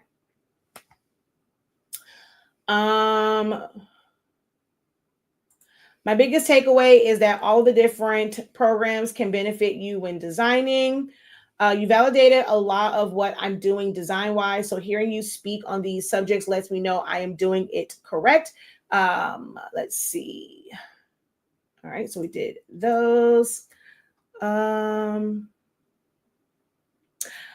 took away that the programs can be used all together to create. I feel like if you don't learn to use Silhouette and Photoshop, you are cheating yourself because they complement each other. Canva as well. Don't sleep on, I mean, so like this day and age, you cannot sleep on Canva. I need to create that Letterman design cup. I have been looking at your design, but still haven't attempted it. Okay. I love your sound effects. You have given a lot of information, the machine for embossing, which one? So it's a way that it's the curio, but it all depends. Like it's not like your traditional embossing, the way that it's kind of like set up. So be mindful of that, but it would be the curio.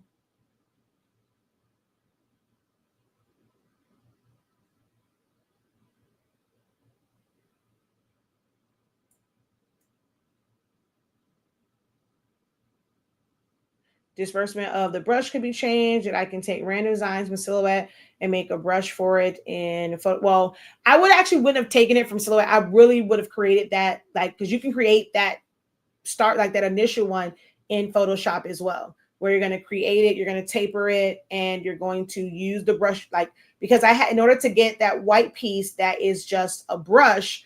So I opened up Photoshop. So if I were to come over here to my brush tool and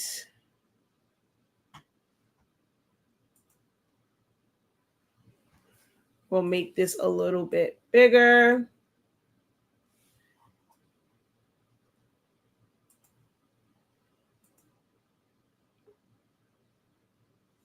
Now, I meant to zoom in. So see, this doesn't have a whole lot of blur around it. I would need to make the brush big. I would need to make the brush not that dang on big now, or actually change the softness. I wouldn't want it to be that light in the middle. So changing your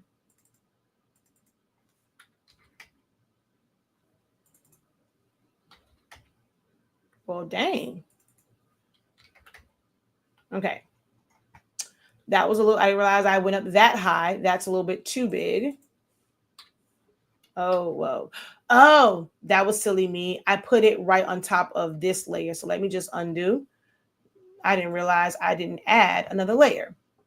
So I'm going to come back to the brush and I'll go to like here and you'll see that one. But if I take my hardness and same one, they will look, oh, come on, I hit Z. Now they were the same size brush, but simply changing the hardness on it, I was able, like this one looks a little bit more flared out. This one has more color, less blur along the edges. These are things that you kind of have to learn. So someone will say, oh, to create this, you're going to just use the brush. Well, if you just go to your brush and you're not paying attention to it, and it's the hardest is that you do that, it's going to be like this. Now you can technically take that and, well, all these are on one layer. You can go into your filters. You can go to blur. You can go to Gaussian blur. And it's going to make the other ones even more blurry. But I want you to just to kind of see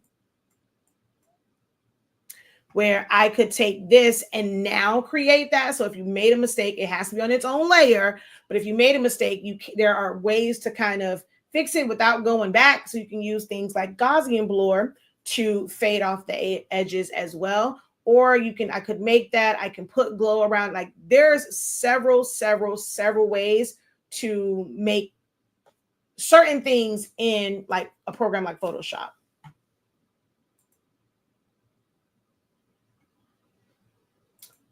You're welcome. Last call, any additional questions? Anything that you need to see in Canva, which I had open. Where is it? Oh, wait, wrong one. Oh, well, I guess I can go here, but any one of these.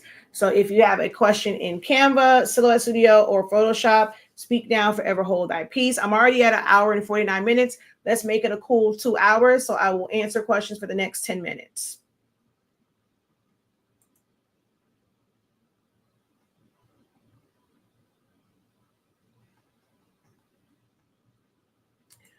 I invite you guys to, we have a ton of classes, guys. You have unlimited access to the playbacks. Someone was asking about like, how do you print back and like print double-sided? In this class, we go over how to do that. So if you want to learn that, you're going to learn how to create candygrams and like cards and stuff, but you'll also learn the technique to print front and back. So this is a great class to take. But we have tons and tons and tons of classes here on the site. And this, and well, I have to take this off because you had to be there in order to do that one. I'm going to take this one off.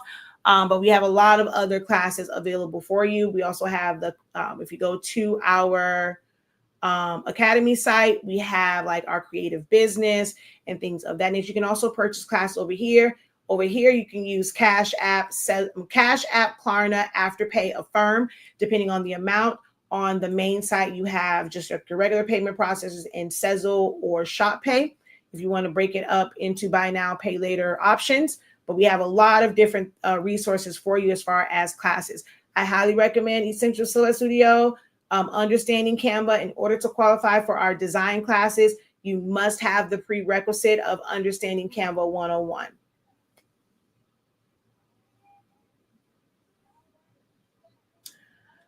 Okay, so I have come to realize that I think what you're referring to is if you're wanting to do DTF and you're saving as a PDF in Silhouette Studio and then taking it over to Photopea to save as a PNG.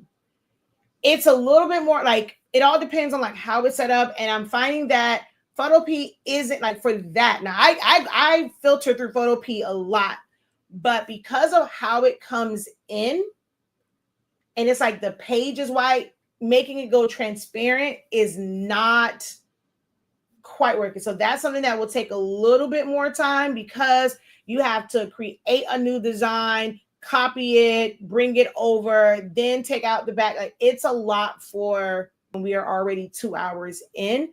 Photoshop is easier. Like, and Photoshop is only $9.99 per month. You don't have to get like the full suite if you want just Photoshop. But if you go in and you open that PDF in Photoshop, it's already going to have a transparent background. You literally just open it up, go file, export, save it as a PNG.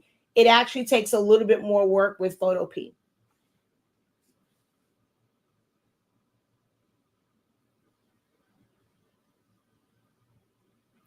I forgot you can pan within a crop. It's true. If you don't use it, you lose it. Yeah, it's not.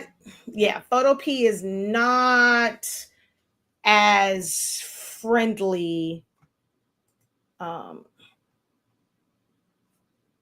as I would like for something like that.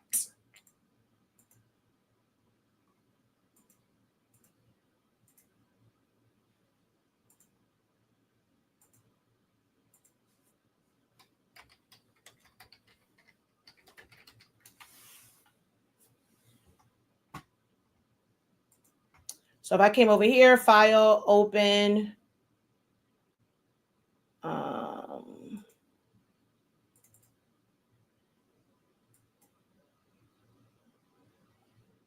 so we're going to come here. If I want it to be in CMYK, I want it to be in RGB. And then I go, okay. You see the gray and white. It's going to be transparent. All I would have to do is go file, export, blah, blah, blah, blah. Now, this is one of the things like, so it's so funny. I'm so glad you did. I can't go the whole thing in Photopea, but what's good about this is it works for most things. I had the transparency down in Silhouette Studio. So it's not coming out quite the same over here. And yes.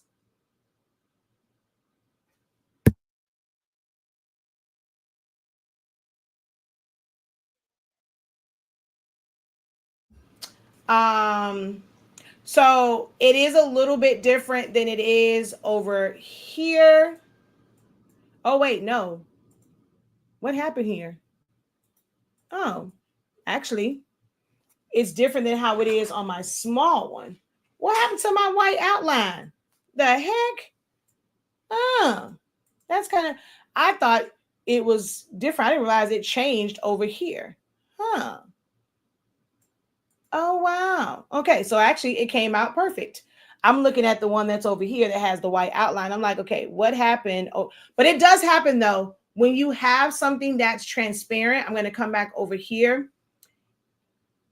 The look is still different here than it is in Silhouette Studio when it comes to some of the areas that you take the transparency down in. Oh, see, it didn't give me my, wait, is my outline not there? Okay, what the heck? Oh, I know what I did wrong. Okay, no.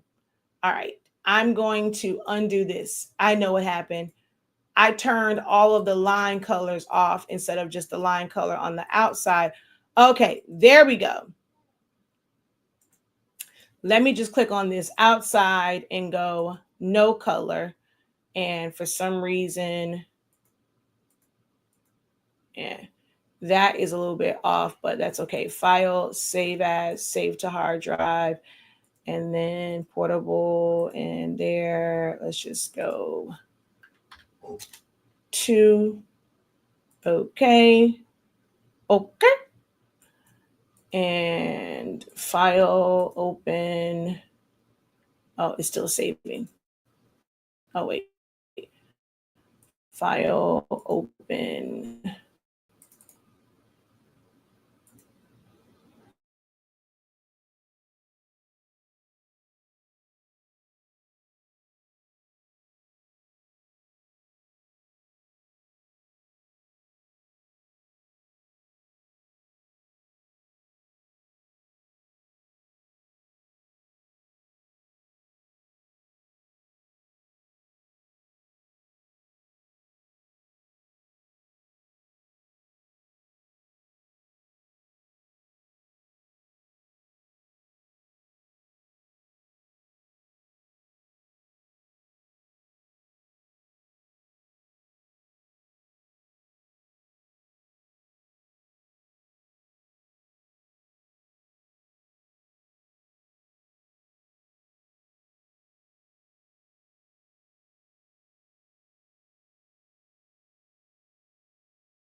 All right. Sorry about that.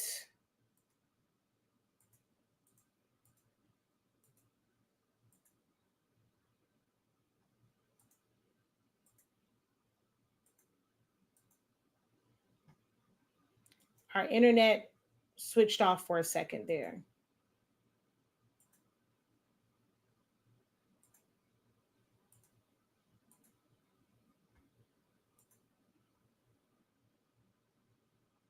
Okay. So if I go file, open, and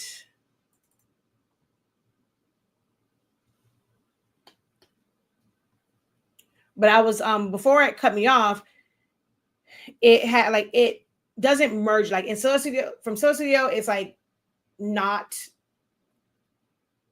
I'm gonna say it's not, you have to weld it to avoid this for Photoshop. And sometimes your faded areas can look a little funky. It can look a little weird.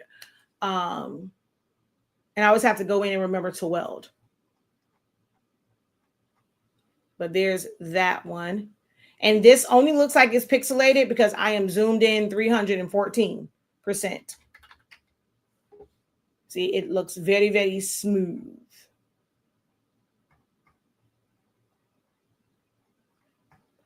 All right, now Photo P. See, this is what happens sometimes, and it drives me insane. And the page, so I'm going to click off.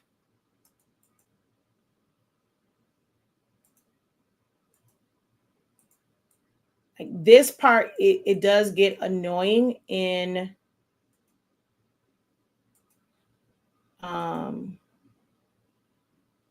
Photo P, depending on how it was set up. Because Photo P is kind of vector and raster. So depending on like how your design is set up, this is what you kind of end up with through Photo P. It's not quite like Photoshop. All right, come on now. What are you doing?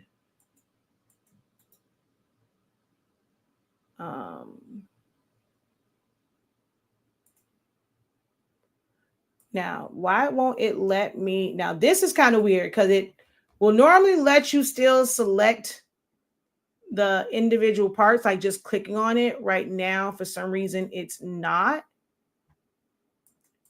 I don't know why it's not letting me click on.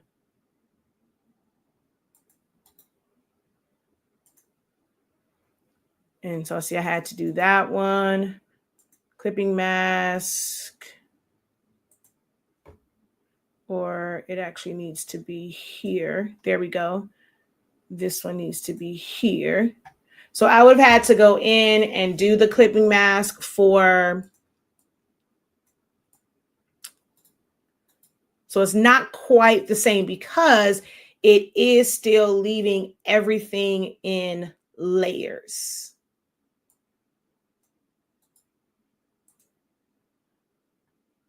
So that's, when it comes to that part, it's a little wonky. It is a little wonky for this part.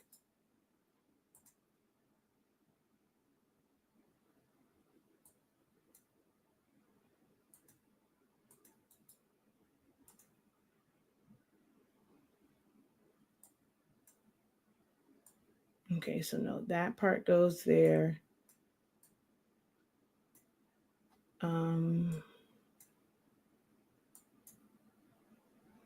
I can't tell where this one goes because it won't let me click on stuff. But this is why I said Photo P, when it comes to certain things, it is a little funky.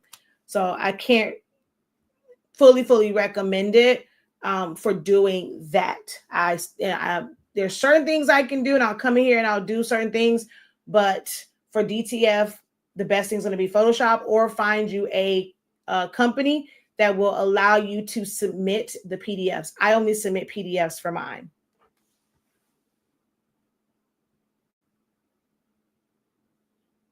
So no, I somewhat showed it, but it just doesn't, even with that, I'm like, okay, I was on live and I was going back and forth. Like this one for some reason won't let me click, but normally it will at least let me click on stuff, and I would open up another one and then just select everything and then move it over and then kind of have to do certain, like the clipping mask. That's normally all you have to do, but for some reason this is acting real funky. But yeah, Photoshop $9.99, can't beat it. We also have a link for that. Let's see. What are my thoughts on Affinity? Oh, and then someone says, you showing how to use rhinestones. Well, I didn't really show how to use it. But I've done it. Let me see. Can I pull this up real quick? I want you guys to see. Do I have his stone template? I don't know if that's the full one, but so I had ones that I saw, and they kind of gave me the baseline for, just the shape of how I wanted to do things. I didn't follow it like exactly, but it gave me the shape, and I put in the stones myself. So this was the original design, and then I kind of filled that in.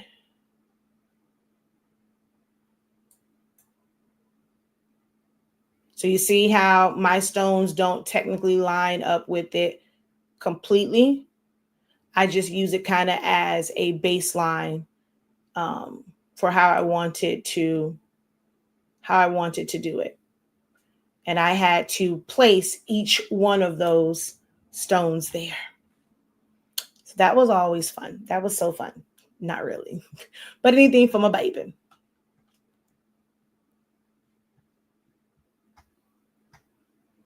And then the M, I just typed out a font and then I filled it in with the stones that I wanted. All right, so my thoughts on affinity. Let's go over that real quick and we'll close out there.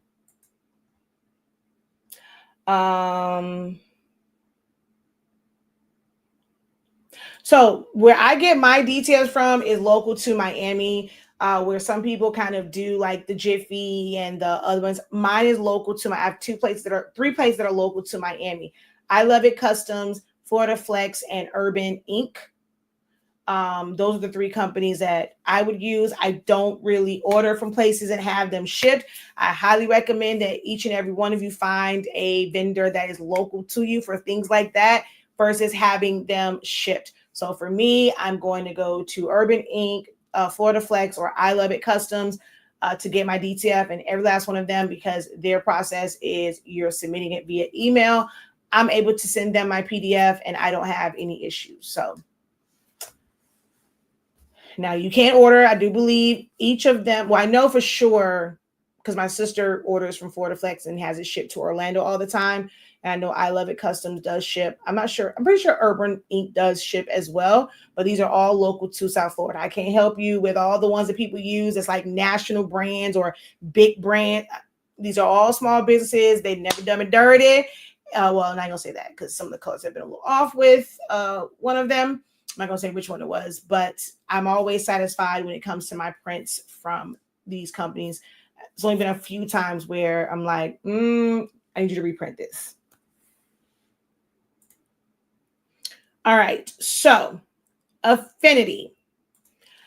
I have affinity. I can go on there and show you. I have the original one though.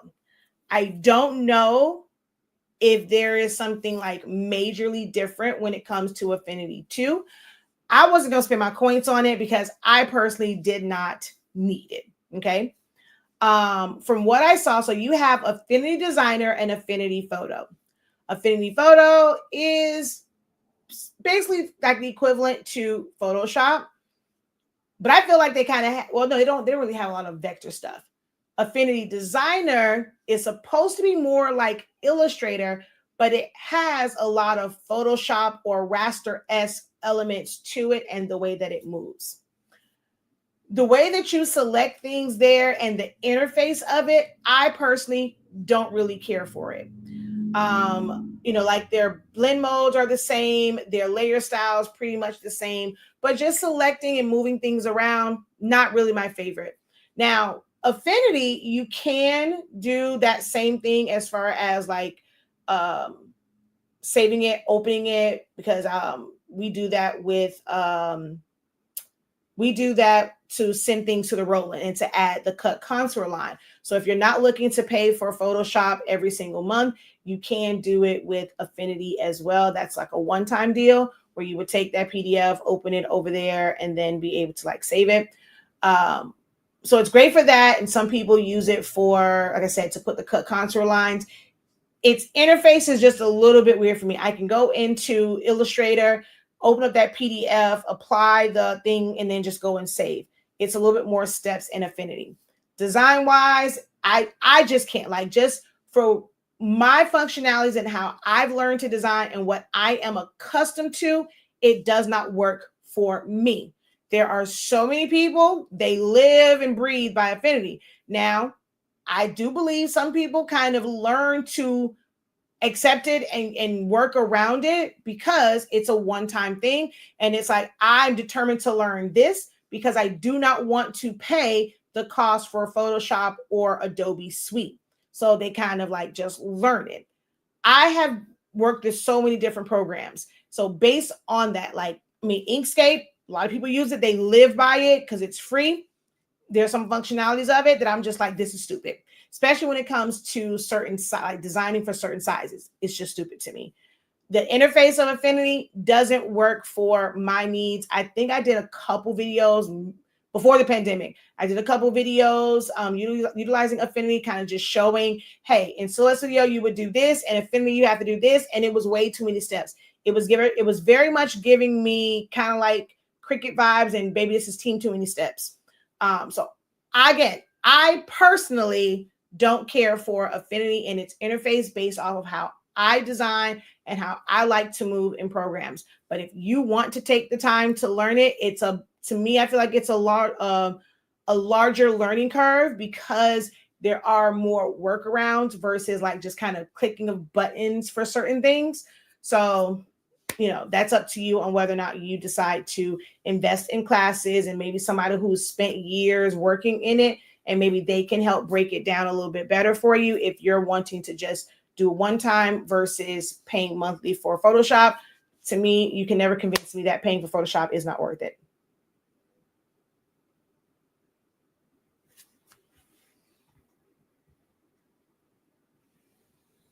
But yeah, it just don't work for me. I have both. I have Affinity Photo and Affinity Designer because I do still do one-on-one sessions when somebody wants it. Now, if somebody comes to me and they're like, look, this is what I have, this is what I want to do, I'm going to make it work in that software. And we will do the one-on-one session and they've come out great. I just will never use it every day. Never, ever, ever. All right. So thank you guys so very much. Check out our classes. Also, the Creative Business Program. We are going to eventually shut it down because we'll be too far in and then you'll have to wait for the next wave to kind of enroll. So join sooner than later. We do have a session tonight at 7 p.m. Eastern Standard Time. If you want to see your business grow, if you're tired of being frustrated with your pricing, just your systems, how to keep up with your orders, advertising, marketing, branding, things of that nature, terms and conditions, policies, shipping, things of that nature, join the Creative Business Program. Okay. Let's see. These brushstrokes are a game changer. Can I get the brushstrokes from Creative Fabrica? If you're referring to those fade bars, I'm not sure if you're referring to, because I can't tell where y'all are at in this whole live video. So these are brushstrokes on here. And if you are referring to this brush stroke like this, that particular one came from Canva, but I'm pretty sure somebody does have brush strokes like this, like as either PNG or SVG files on Creative Fabrica. Now, if you're referring to my fade bars where I use it to make that gradient, you can get that from our website, shop.hsinc365.com. Go to Essentials and you will see the fade bars. So that's something that we have created. It's already in colors for you. And you can go on there and purchase that if that's the brushstroke that you are referring to. Because I don't know where you are, because I showed this and I called this a brushstroke as well. So if you're on live and you're listening to me say this, you can kind of let me know which one you were referring to. But this brushstroke came from this one, and this one came from Canva. And then my fade bar ones are on my website. The fade bars, they are on our website. Just go to Essentials, and it's like the first or second listing. But if you just scroll down, you're going to see those fade bars.